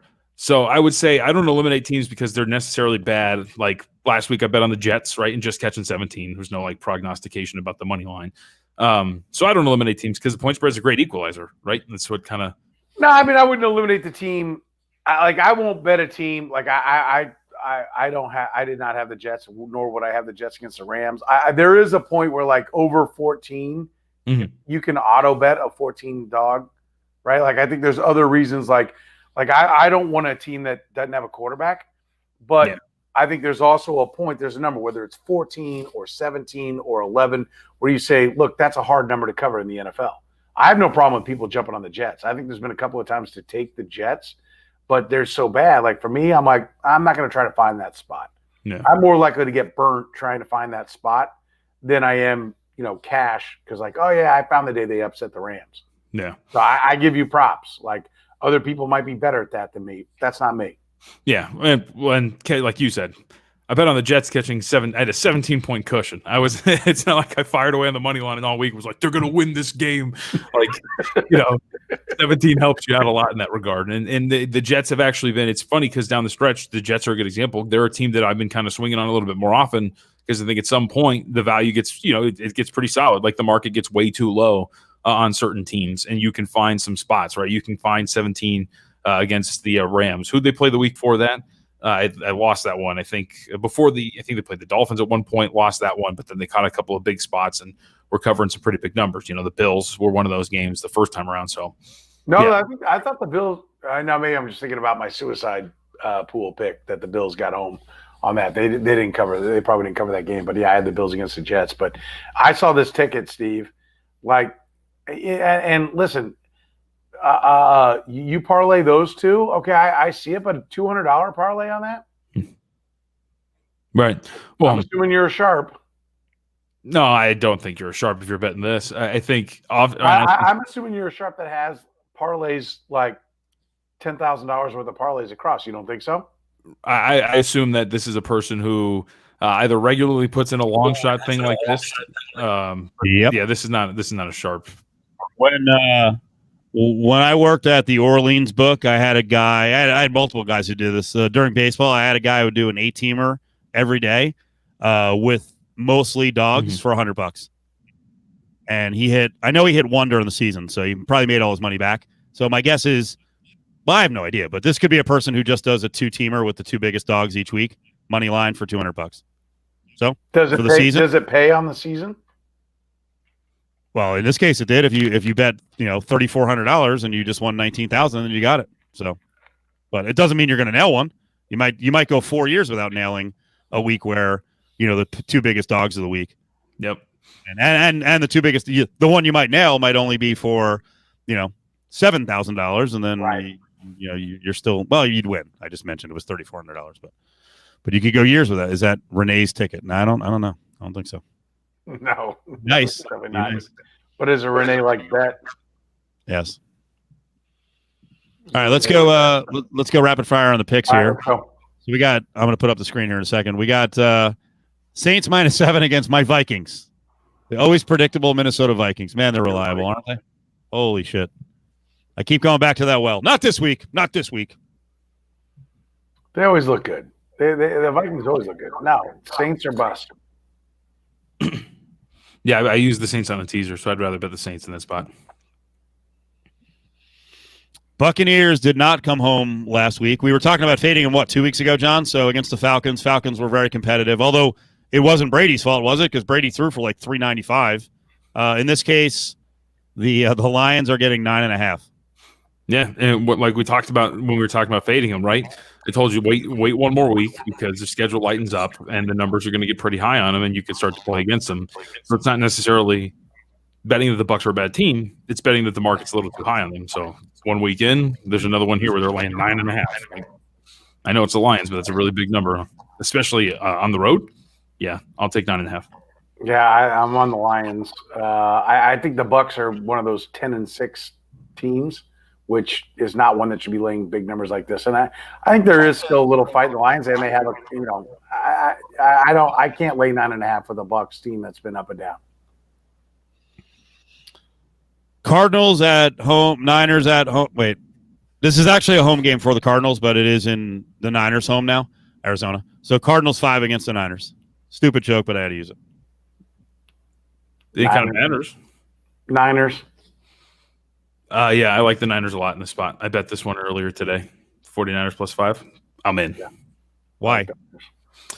So the 49ers, at least from my perspective, so the 49ers actually ATS-wise have been pretty bad. I think they were 1-6 in their last 7 games. But this is now, I think, kind of a buy low spot. And you go back to that Dallas game, right? They actually pretty much doubled up Dallas if you look at yardage. They were good on third downs. They ran the ball pretty well. But they also doubled up and I think quadrupled them up in turnovers. And that's really not going to help you out in a game that was essentially a one-score game. You get the late, madness with the kickoff return for a touchdown. But this is now a spot. They probably played much better than the final score indicates against Dallas. And I think this is a spot to get an overvalued Cardinals team. Yeah. Listen, I'm always intrigued by Kyle Shanahan and taking him. And I think the number is begging you. I mean, it's a tease down game, right? A lot of people are going to tease down the Cardinals. And I think there's a reason why Vegas isn't pushing it up higher. Cardinals are a fine team, but they're in the wash, right? 6-10 to 10-6 are all the same thing. Who got hurt? Whose schedule smiled on them? And they're in that mix, right? So people get excited when a team that's one of those teams is winning some games or getting something done, or they get way down on another team. The 49ers are definitely in that mix, right? But I'm also, everyone loves Murray because he runs around. So you got to spin it, right? And he doesn't spin it well enough to be like, oh, God, I'm going to jump on the Cardinals laying points. The Cardinals are a good team to bet as a dog. Niners are a good team to bet this year as a dog, right? And so I'll take the dog when these two match up. And Steve, I know you said rapid fire, Steve, but I think it's worth pointing out, too, when I mentioned they were 1-6 against the spread their last 7 games. In almost every game, but I think one, they were the team that the line moved in favor of them. Like the market's been all over them for the last 6-7 weeks, and it's been burning them. So now all of a sudden the market is betting against them. And I think, it's a pretty good spot here. Yeah. Pretty big number. This game's fascinating. Derek Carr looks like he's done for the season. Groin. He wants to play. He was full practice today. Lots of Raider fans were like, bruh, you did a good job. You're not going to lose your job. We want to see Mariota sit, okay? Be careful with the groin. So there's actually, believe it or not, in week 16, there's a quarterback controversy now developing for some fans in this game. And we talked to John Murray today. I don't think the number would move, right, John? Von Tobel? That if Carr played, I don't think they kind of set it in mind that Carr may play. So it's Dolphins 3 on the road here at the Al. So I'm really glad I get to talk to Soren today because I wanted to pick your brain on this, Soren. So I come back and I watched that Dolphins game very closely against the Chiefs, right? I put money on the Chiefs and I had the Chiefs on a teaser, and I came away from that game thinking that Kansas City kind of walked through it, and that if they wanted to, they would have wiped the floor with that team. And I got this vibe that out of everyone is just like, man, this Dolphins team, they're feisty, they're fighting. I'm like, Second Kansas City woke up, they dropped 30 straight on them. Yeah. Like it was no And then problem. went back to sleep. And then, Right. and then when they needed to finish them off, said, okay, here's 4 minutes of nothingness for you. Right. And so, like, they did essentially what they wanted. Sorry, Steve, what? No, I was griping about the bet that we didn't win 2 weeks ago. I know. Trust me. We've been on the Chiefs. We've been the goddamn kings of pushes, losing out by a half point, Packers last week. So keep going. I ruined your flow. Yeah, so sorry, and I'm making a grander point here, but so the reason why I wanted to ask you that is because I was making the case. If you looked at the resume for the Dolphins statistically for their defense, it's a top 10 defense. They've taken on nobody offensively. Like they've played, I think, is it 8 teams now that rank 20th or lower in offensive efficiency? They have just been playing garbage teams. I say this because you got to see them up close. Do you think I'm right with that? Because I think this Raiders team offensively might be able to do what they want against the Dolphins team that defensively I think is a little, we call them, like, I guess just kind of padded up with a lesser schedule, So, like, quarterback's a big part of the determining factor for me. And I think you measure a quarterback by how he performs when he throws and the other team knows he has to throw. So I am impressed by Tua because in that game, Chiefs knew he had to throw, although they were in a prevent, right? But he still got it down there. And when the prevent stops when you get in the red zone, and he still got it in there. So I do like Tua's future. But to your point, yes, like the Chiefs are not about covering spreads. They're not about like establishing themselves. They're not about making a statement. They already made that last year. They're about getting to the postseason in the position they want to be in. That means just winning games. And so, yes, I think the Chiefs are immensely better than the Dolphins. And I think when they tried, they went 30-0. And I think your read on the Dolphins is right. They're a team that's getting better. Mm-hmm. But no, there is a monumental difference between the two teams. And at some point, the Chiefs are going to light it up. But I think this is like kind of a lesson. Like Andy Reid, his number against the spread all the way up until this year was fantastic because they weren't champions. So they were always getting kind of these junior numbers. And now they're the defending champion. And so now they have to lay out these big numbers. And so they have not been the gold that they have been up to now. They're still going to go over every single year that Andy Reid has been there. They're going to go over the win total, which speaks to them outperforming what everyone thinks. But game by game, like they're doing what it takes to survive and advance. And I think your read is right. And I think the Dolphins are a great story, beating up a bad division. And they're going up against a Raider team that, is got firepower. And I don't know that the Dolphins, like I love the Dolphins as a dog, right? Mm-hmm. I love the Dolphins as small favorites. So this one isn't that big, but I think your read's spot on. So, and Steve, too, you'll go back to the Raiders and Chiefs game, by the way, at Allegiant. They were catching 8. Now they're catching 3. So there's only 4.5, 5 point difference between Kansas City and Miami, because I would say it's probably a little bit bigger than that. Yeah. Time to play the Jets. They will close out. I mean, if they're going to fuck up the draft, let's get 2 more wins, buddy. Come on now, Case. Plus 9.5 against the Browns. What do you think? Now, the Jags still can screw it up, right? Like, because I've got a suicide pool decision to make. We're in one that's maybe upwards of over $1 million, and we're down to 200, picking multiple games each week now. The Jags are going to – I don't put it past the Jags winning a game. The Jets should be in full-on tank, but, players aren't going to tank. It's organizations that have to tank for them. But I don't know. Are the Browns ready to play the spot? I would never play the Jets. I've already told you I wouldn't play the Jets. It's a matter of whether or not you think the Browns are ready to go handle business, or are they drunk on success? Well, I think they got the eye on the prize now. I mean, they have a chance here if it works out to play for the division title, Week 17. So they should be. It's not that easy. Like I know. The worst statement ever is that they need it more. No. Like every jackass holding a losing ticket thought that team needed it more. I'm talking about motivation, but you're right. Will they cover 9.5? That's a whole different ballgame. So they could be motivated. They could still look at the Jets and go, they suck. We're talking about 24-year-old kids, right? The Browns like, oh yeah, now we got to really buckle down. I'm going to really extra get in there. Bullshit. They're going to be like, the Jets blow. We're good. Yeah, I don't know if they'll be able to run the ball. I think the Jets play the run pretty well. I think that's pretty big. If it gets, I'm waiting for it to get to 10. If it gets to 10, I'm in. On the Jets? Have fun with that. Yeah. I probably just would stay away. I like these New York Jets. You should. By the way, Texans all day, right? That's an easy one. Can we go by that one? There's no way the Bengals are winning back-to-back. They haven't found anything. John? It's kind of a tough number to lay, 8, right? Winning by 9 or more points. I agree, and I think the number's too high, and I think that's why there's a side. I think Vegas is inviting everybody on the Bengals. Yeah, I mean, look, I would say, to your point about not discovering something, the thing that gets me off certain numbers like this, right, to lay 8 against the Bengals, it's just that I don't think they've discovered something per se, but something did change, right? They have a new quarterback, and what that actually means for them, if that means something. And yes, he only threw for 62 yards on Monday night against Pittsburgh, but you're talking about a difference between the first overall defense in terms of efficiency and the 24th ranked defense that now you get to face here against the Houston Texans. So I just don't want to lay 8, and so I stayed away from it. I'll take Texans. Pardon me, I skipped past the Chargers and the Broncos. Who wants this one? I don't. Nah. LA -3, baby. No. You like the Chargers, Steve? I don't like anyone. I don't trust anyone in between these teams. The Broncos have effed me so many times, and you can't. The Chargers are just impossible. Chargers are an in-game team. No, I'm out. Nope, no side. John Miller J was asking if you have a podcast. I don't have a podcast, but my show on VSiN is free on Apple Podcasts or wherever you get your podcasts after the show, so you can go check that out. 2 hours a day. 2 hours a day, Monday to Friday. Yeah, 2 hours a day, Monday to Friday, 10 to noon on Sirius for now. Then, it changes. Big things coming. Okay. Big things are coming. Yeah, big things are coming. Colts and Steelers. John, you had an opinion about this game last week. Now what?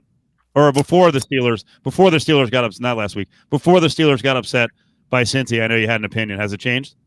Well, no, because I have money in it. So before on Sunday, and I still feel this way, but the numbers just changed.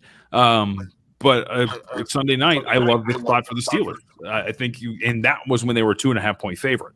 Regardless, if you look at the Indianapolis Colts, Phillip Rivers have been playing fantastic. The offense has looked a lot better. They've also played they played 6 straight games against offenses ranked 23rd or lower, or defenses ranked 23rd or lower. They've played the 30th ranked defense twice. They played the 28th ranked defense twice. That's Tennessee and Houston. They're a little overvalued at this point.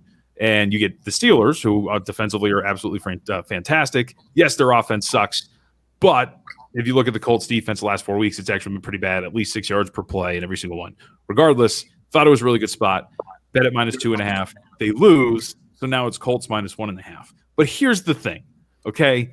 I'm not a big fan of moving things on results. So let me ask you guys, what is the difference between the Steelers team that before the Monday Night Football kicked off and after Monday Night Football's result? What's the change in the Steelers, right? Nothing. They just lost a game. That's the only difference.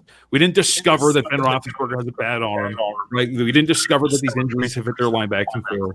So to move this from 2.5 to 1.5 because they just lost the game, I think is ridiculous. So I still like the Steelers. I still think the spot is the same. I still think the matchups are the same. I think the market's overreacting to a result. So now they're teaser candidate, though. So you can tease them at home and get 7.5. That's my spiel. So, wait a minute. You're on Indy, right? No, I'm on the Steelers. Sorry, maybe that wasn't. Yeah, I laid 2.5 on Sunday night. Okay. I'm with you that the Steelers they're not as good as they look at 11-0, and they're not as bad as they look at 0-3. Mm-hmm. Right. So I think there is a spot to catch the rebound, but I do think the Colts are kind of a hidden gem. I think they do a lot of things well. They're not going to be dynamic, but they're not playing a dynamic. You can't be dynamic without a great quarterback. And neither one of them have a great quarterback, so they're both going to play old man ball, right? Pack a guy down, playground basketball, right? They both want to play with the defenses. They want to have the scheme work, run the ball, all those kind of things. So the game's going to grind, right? And it's probably going to come out to a pretty well either way. So I don't like it either way, but I tend to lean towards the Steelers that there's going to be a market overcorrection against the Steelers. Also, I will note that this is the Colts' first game outdoors since November 12th when they played the Titans on Thursday.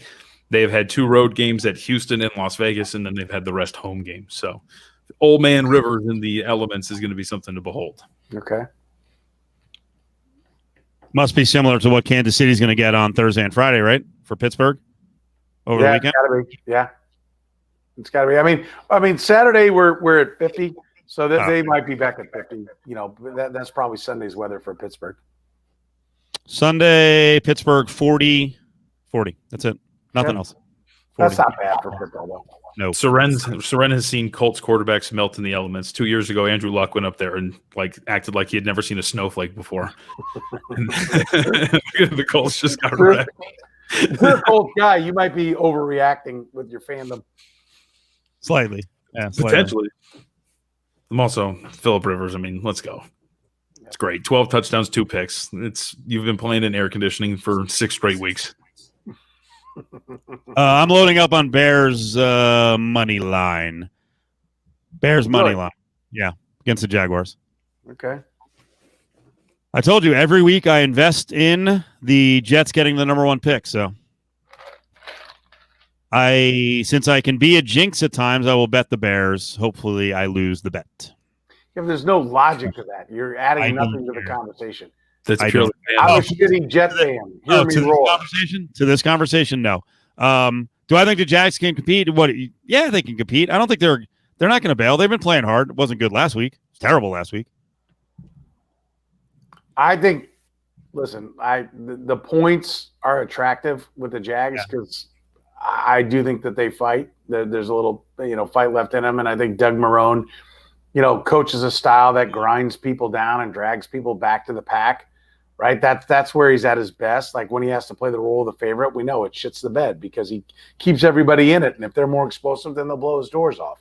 Patrick Mahomes throws 3 picks against the Jags and kicks their ass. That happened 2 years ago when they were supposed to be, the team to beat in the AFC back in 2018. So, but I think they grind around and they drag teams down to them. I hate the game. I don't have a side.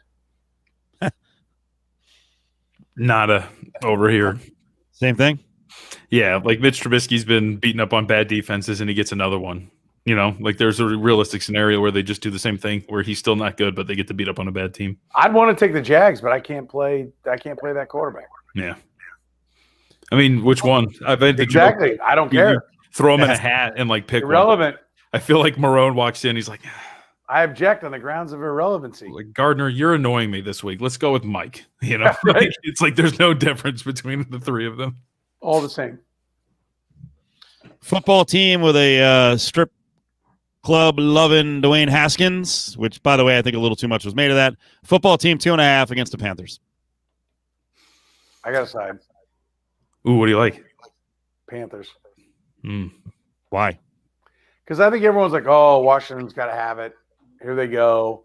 I like Rule. Here's my reservation about it. Is they fired the GM today in Carolina. Or not today, this week in Carolina. And so there's an element of, are they just leaning at the tape trying to get the hell out of there? I think Rule can coach and can game plan. I think the better quarterbacks with the Panthers. The better defense is with Washington, but that is not something that you can count on week in, week out. Right? Maybe you get 6 sacks and you cause no fumbles. Maybe you get 4 sacks and you cause 3 fumbles, and everyone talks about how great your defense is, right? So I just, to me, this is a much more even matchup than people realize. And, I do like Rivera as a coach, and I think he deserves a ton of credit for what he's gotten done. But, the NFC East does suck. Washington does suck. There are a lot of flaws with that team. And if Gibson plays, that helps. Right, and he's now listed as questionable and not doubtful as he was, and then out ultimately the last couple of weeks. So that does help. But I kind of like the Panthers in the spot. I like the Panthers in the spot. All right. I forgot to throw out my other theory in examining these games. How much do you guys think Christmas weekend matters, especially playing against teams that have no motivation? Because the more I think, now that I'm thinking about the Bears, if you're going to make the Bears go on the road and, fuck up their Christmas, maybe they will be fired up and deliver an easier victory than we believe. I actually think it's a disadvantage. If your team sucks and you're at home for Christmas, you think everyone's mentally into the game? I think teams sucking, I think they're all mentally into the game until they get behind. Right. I think you don't go out there and put on the armor and play your pump up music in your headphones and go out there and just shit yourself immediately. But when it goes wrong, then you quit. Yeah. Oh shit, it's cold. This sucks. I don't want to be here. But like initially, I think they all come with fight. All right. You don't think so? John's like, I'm tired. No, I'm not tired. I was just like, I never really thought. I actually do agree with you. I do agree with you on that. It's once it's, if you get down 14-17 nothing, you're a crappy team. You're coming off of Christmas. You're like, am I going to bust my ass to make this tackle? Or am I going to, finish off this block? Am I going to freaking, hand fight with a goddamn offensive lineman when, I'm a defensive lineman? It's like, yeah. Shit. They're just somewhere else while they're mentally. I will say I do kind of like Washington. All right. Where are we on the Ravens in this bounce back now? This drive to the playoffs? Are they good enough to they kicked the crap out of the Jaguars last week. Are they good enough to do the same to the Giants? I think the Giants are bad enough to let them do it. Like again, I don't. That was not good last week from the Giants. No, and I think there is some. They have some plans over there, but they're just personnel wise, they're not good. And so, the Ravens should handle business. I like the Ravens. Yeah, I didn't really have anything here. I like the Giants. There was like that 6-7 week stretch where they were actually really good against the number, and they were like losing games by one possession. But Daniel Jones isn't healthy. They rushed him back against Arizona, and he got his ass kicked, and he couldn't move because his hamstring was all effed up. So now you're rolling out either Colt McCoy or banged up Daniel Dimes. Like, they were a good bet earlier in the year, but at this point right now, I kind of like it's either bet against them or pass, and I'll pass. Steve loves the Falcons. Loves the Falcons. Chiefs going to cover a game before the end of the regular season, or what's going on here? I think they have to. Listen, they're the first team in the history of the NFL to win 6 consecutive games by 6 points or less. It's never been done. They've won 9 in a row overall. And I've been asking that question all week. Is this a sign that they're playing with fire and they're about ready to take a couple of losses because they don't put people away? Or is it a sign that most teams would be 4-2 here, yet they've still found a way to win those 2 games that everybody else would lose? I tend to think what John was saying about the Dolphin game is correct. I think they're doing what it takes to win, and I think the Falcons are a team that, while they can be explosive on offense, like at times, and score some points, you're not going to run out to a 17-point lead on the Chiefs. Maybe you're up 7, and then the Chiefs hammer you at the half. The Falcons aren't good. Their defense sucks. The Chiefs are going to go for a bundle. This is the game that salts away to where they don't have to play Week 17. So I think you get the best Chiefs version. And yes, I think laying 11 when they haven't won by more than 6 for 7 weeks, yes, I like the Chiefs. I don't know. Well, because they're the NFL's Warriors. Like, they're the closest thing to that peak Warriors team where it's like, you'll build up a lead, they'll be sleepwalking through the first quarter, and they're like, you want to go put up 20 real quick? And like they'll go do it. And that's what the Chiefs are. I will say I would push back. Like, if you look at the Falcons like metrics with their front seven, statistically that's a top 10 front seven. Like, they're actually really good up front. It's their secondary that kind of is below average. Yeah. Yeah, you know what I mean? And I feel like maybe something like that would help them in certain matchups. I don't know if it helps you against these spread you out and just kill you with speed Kansas City Chiefs. So let me ask you a question. So Eric Fisher battled through a back injury and played at left tackle. Mitchell Schwartz is not going to play again. Mike Remmers was down last week, so if he plays, he's playing hurt too. They've lost 4 or 5 guards during the course of the year, and that's the Falcons' strength, and yet the line is still Chiefs -11. Yeah. I mean, the betting market loves the Kansas City Chiefs, and they just don't like the Atlanta Falcons. It's weird. Like, the Falcons have become like a faux sharp team. You'll see support for them almost every other week in terms of sharper bettors. But you run into anybody, Soren, and they'll give you the Falcons have a decent offense and a terrible defense. When really it's the other way around. It's like their front seven's actually okay, and like their offense has been terrible. And I think people still think the other way, and I still think they see the Chiefs in 11. They're like, they'll beat the Falcons by 14, and if you hang anything lower at home, then it's going to suck. I will admit to having been burnt by the Falcons the last couple of years, to where I just I throw up in my mouth to think about being on the Falcons side. Mm-hmm. So bad memory may be clouding my judgment. I've had a love-hate relationship with the Falcons this year. All hate on my end. Over 54, Willie. Over 54. I think the Chiefs are going to have to do most of the work. I think the Chiefs defense is better than some of the numbers you see because there's a lot of, oh, by the way, numbers and points that are there for the Chiefs defense. I think it's better than you think. Now, I will say this. Anthony Hitchens on the COVID list right now, Damian Wilson, one of the starting linebackers working through the concussion protocol.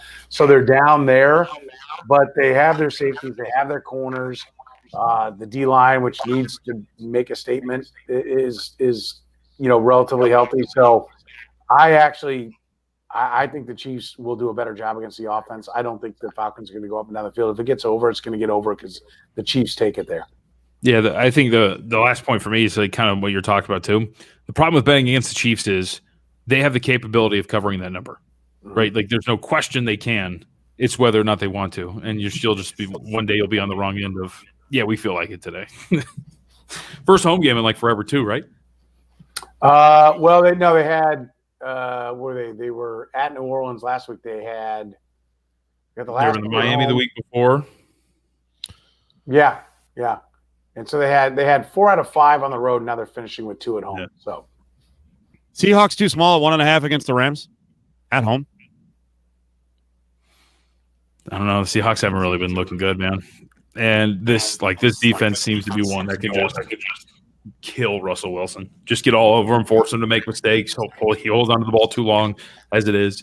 It's what happened in the first matchup. That's the problem is that trying to do it twice and then the Rams coming off a loss to the Jets. I mean, I think it's easy to jump on the Rams and say, oh, they're pissed. They're going to bring it, right? And so I think it's easy to do that. But I think the number is pretty much right. Yeah, there's not a big difference between these two. No. Although I'm not a Goff believer, so I think they win based upon McVay's ability to smoke the opposing coach. So from that standpoint, I'm always kind of looking for a reason to be on the other side, but there are flaws with the Seahawks. So I think this is a pretty well-marked game. Eagles 2.5 against the Cowboys. Cowboys are the play, right? Oh, yeah. This is also the second leg of my teaser that I had. We were talking about the Saints, so I have Saints-Cowboys teaser. Look, Jalen Hurts is great, and he's clearly given them something different. But it's funny, I didn't get to watch the game, so I watched it on Monday. And I'm watching it, I'm like, well, they were trailing early, and part of it was because Hurts wasn't really playing that well. He was, missing bubble screen throws, and, he was doing great on the ground, and he took advantage of a pretty poor defense. But I feel like this is a really big over. This is a Saints or Eagles team that was catching 8.5 at home 3 weeks ago. And yes, it was the Saints, but it was the Saints with Taysom Hill. And now you're looking at a matchup here where they're laying 2.5 on the road. That's a big overreaction. Cowboys, though, I mean, you do have to scratch your head a little bit because the Cowboys have been playing better. Mm-hmm. So aren't you looking at this going, well, wait a minute. I'm with you. I favor the Cowboys in this one. Because I think Jalen Hurts is like the hot flavor. People are ready to act like he's, the next Dak Prescott, the next whatever, and I don't think he is. I think he's being overrated. So I tend to lean towards the Cowboys as well. But there's a reason to think that they're trying to put you on the Cowboys here right now. I'll take Cowboys. Oh, this is a good one. Packers 3 against the Titans. Where are you now, John, on the Titans? Because you were beating them up pretty good early on.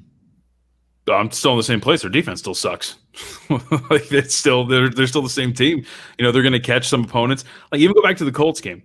People freaked out, rightfully so, over the beatdown of the Colts. The Colts were missing DeForest Buckner, Nico Achery, and Bobby Okereke. That's their starting defensive end, their starting defensive nose tackle, and their starting middle linebacker. Right? They were pretty soft at the middle and they got beat up there. But if you look defensively, they have issues. We saw it in the Browns game. We've seen it in multiple games throughout this entire year. And what I find interesting about this is, on the surface, the Titans are a good matchup for the Packers. They can run the ball. The Packers suck at stopping the run. It's a big weakness of theirs. But The Titans have 0 pass rush. They rank in the bottom of the league. I'm talking about like the bottom, like 28th or lower in pressure rate and sacks, like whatever you want to look at. Their secondary is not good. I see a defense that Aaron Rodgers can just sit back and do whatever he wants against. I agree. Right. So like I find it pretty interesting that the line has moved because I kind of get it, right? I kind of get that the Titans are a pretty good matchup, but at the same time, the Packers are a pretty damn good matchup for the Titans.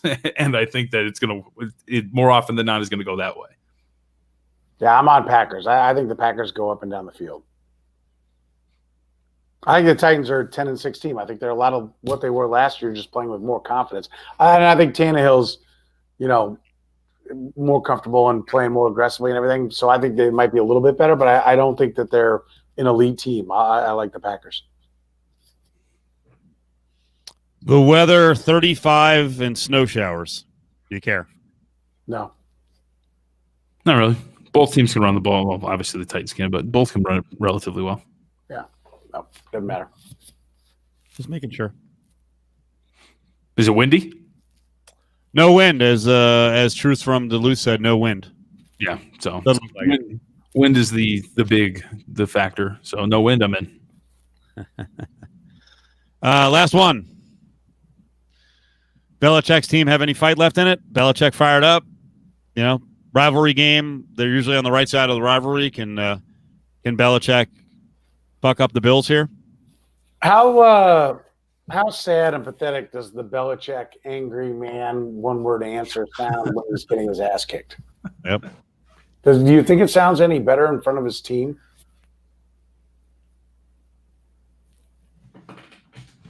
What do you think he's doing? Cam Newton's the best. I think he's doing it because that's his game. That's his shtick. That's what he does. Right. But it doesn't play right now. Just like it's not going to play down in San Antonio if they're going to suck. The Spurs. That shit's not going to play down there either. You can be different, odd, angry, and ass, all those things, and you're a character when you're winning. You're a jackass when you're losing. Yeah. And I think it's going to turn that way. And I think it's already there. Cam Newton sucks. Okay, and Belichick schemed some things and won some games, but I don't know how you can be on the Patriots right now. This is you think they have fight? How there's no precedent that says they do because they've never been in this situation. They just lost Stephon Gilmore, right? He's on injured reserve, so their best player is not going to be there. And I do wonder. I'm not big on the amateur psychologist stuff. I do wonder if this is a Bills team, and granted, it's a relatively young team, and a lot of the new faces are the big parts. They're like, this team's been kicking our ass for a really long time. I'd love to just go beat the shit out of them.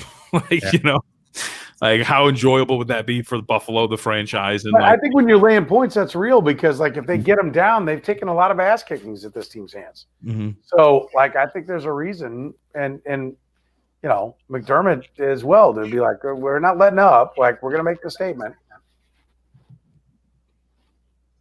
This is a good question because I wonder what Belichick's motivation is. If you're smart, you want to be 6-10. Don't try to win more games. And this was the conversation for a while. Would Belichick try to F over the Jets and let them win if that was going to be their first win? I don't know. I don't know what he would have done. I mean, if he can swallow his pride, and I think he's a pretty smart guy, Belichick better lose the next 2 games and try to max out the pick. He can't swallow his pride, or he would have done it. We said the wild card to me on the Patriots coming in was. Yep. He had a chance to tank. He's the one guy that could have tanked there and been like, what a genius. What a great move. He doesn't have a championship caliber team, so he's tanking. And he didn't. He went out and propped some things up, and they shouldn't have Cam Newton. They should be shitting the bed with Jared Stidham. Every week throwing 40 interceptions and then getting a quarterback. And he didn't do it. So what makes you think he's going to suddenly figure it out now? I don't think he is. It was a question. I don't know. I don't think he's going to do it. God damn it. I'm trying to find I had to rejoin that day after the Monday Night Football win by the Jets, and I had Scott Zolak who's like, Patriots beat him. And I'm like, you are an idiot. They're not making the playoffs. So, why are you happy that they're going to win 6 instead of 5 or 4? Dumbass. Now, he's got to do that. But he was so happy, the stupid Jets, Patriots win again.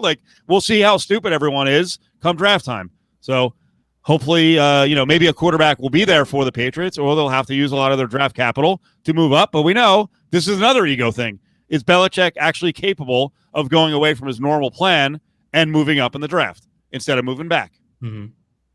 Or finding a good offensive player, because that hasn't really been his thing either. No, not at all.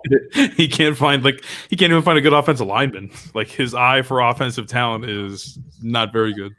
Let me see if I can find this here real quick. It's getting late. Real quick, John. Hold on. You would no. Because of course, now it won't load, but it's coming up. Trust me. You know what, John? Start. There we go. Here we go. Now, back to Cofield and Company. The snap delivers. The placement. Swing of the right leg. Kick is driven to the uprights. Right down the middle. It's good. And the Patriots win it. Nick Folk converts the game winner as time expires on a 30-27 victory. Seen it all after this one. I mean, boy, did the Patriots ever need that win. Holy moly.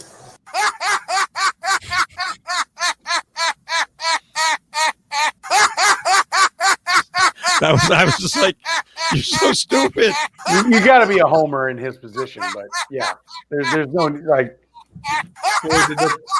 Teams are going to figure out tanking. There's a reason why EPL clubs have relegation. Right? The only reason to not tank is if you're going to get dropped down to the minor leagues. And they probably never will, American sports instigates that. At some point, these coaches are going to get their head out of their ass and realize we should be losing. If we look at our team and go, we can't win, or if you get 5 games in and go, we can't win, then Tank City has to kick in. Yepers. So, Petro, what are you making a Christmas dinner, or is the wife? No, we're doing. I know the wife is. Of course, I don't cook shit. I'll make some eggs here and there, but that's about it. No, but we're doing appetizers. We're doing a big app thing on Christmas Eve. And then Christmas Day, she's doing the traditional dinner. But very excited for the apps. You know, I like the apps. Like the pickers. Got some spanakopita. Very excited. Deviled eggs? I don't know what else she's got, man. She's got a lot of things planned, man. Big night, right? Fry some crispy bacon, crumble it up, and then put it in the deviled egg mix. Yeah, there'll be some of that going. Yeah, sure. I noticed something earlier. That validates why we play that laugh. That's the Gorillas, that super long laugh, and we have it looped anywhere between like 8 seconds and like 45 seconds. And there are times I've opened the show with a highlight that I thought was really funny, and I just let it play for like 45 seconds. And the fact that Petro, because you were trying to talk and it kept going, and I think you got a little annoyed. That is exactly why I use it, because I'm sure in the audience are like, all right, with the laugh, enough. I didn't get annoyed. I knew where it was from. Yeah, it's 40 seconds in, but it made me happy in a year of general football depression and sadness. Yeah. Well, it wasn't. It was actually joy. Like you were going to put the piece, the piece you need in place. Now it's sadness. It's go please, Jaguars, please. I had all my Rams gear on last week too. I had a Rams hat on, a Ramit shirt, and I don't know if I have any Jaguars hats. So, by the way, why are you so anti-hatter? I'm not. I just needed something for the bit. Yeah. Okay. That's why he's a pro, folks. That's why he's a pro. All right, John. We appreciate it. Thank you. This one went long. Thanks. Everyone have a good holiday. We are out tomorrow and Friday. There goes John. He's got to get up early, but so does Petro. But John's I don't know, a better guy. I have nothing to say. No, I appreciate John stepping in. So we'll have some cool stuff coming up in 2021. So maybe a little more John. I won't even give it away. So I'm excited. I'm excited about it.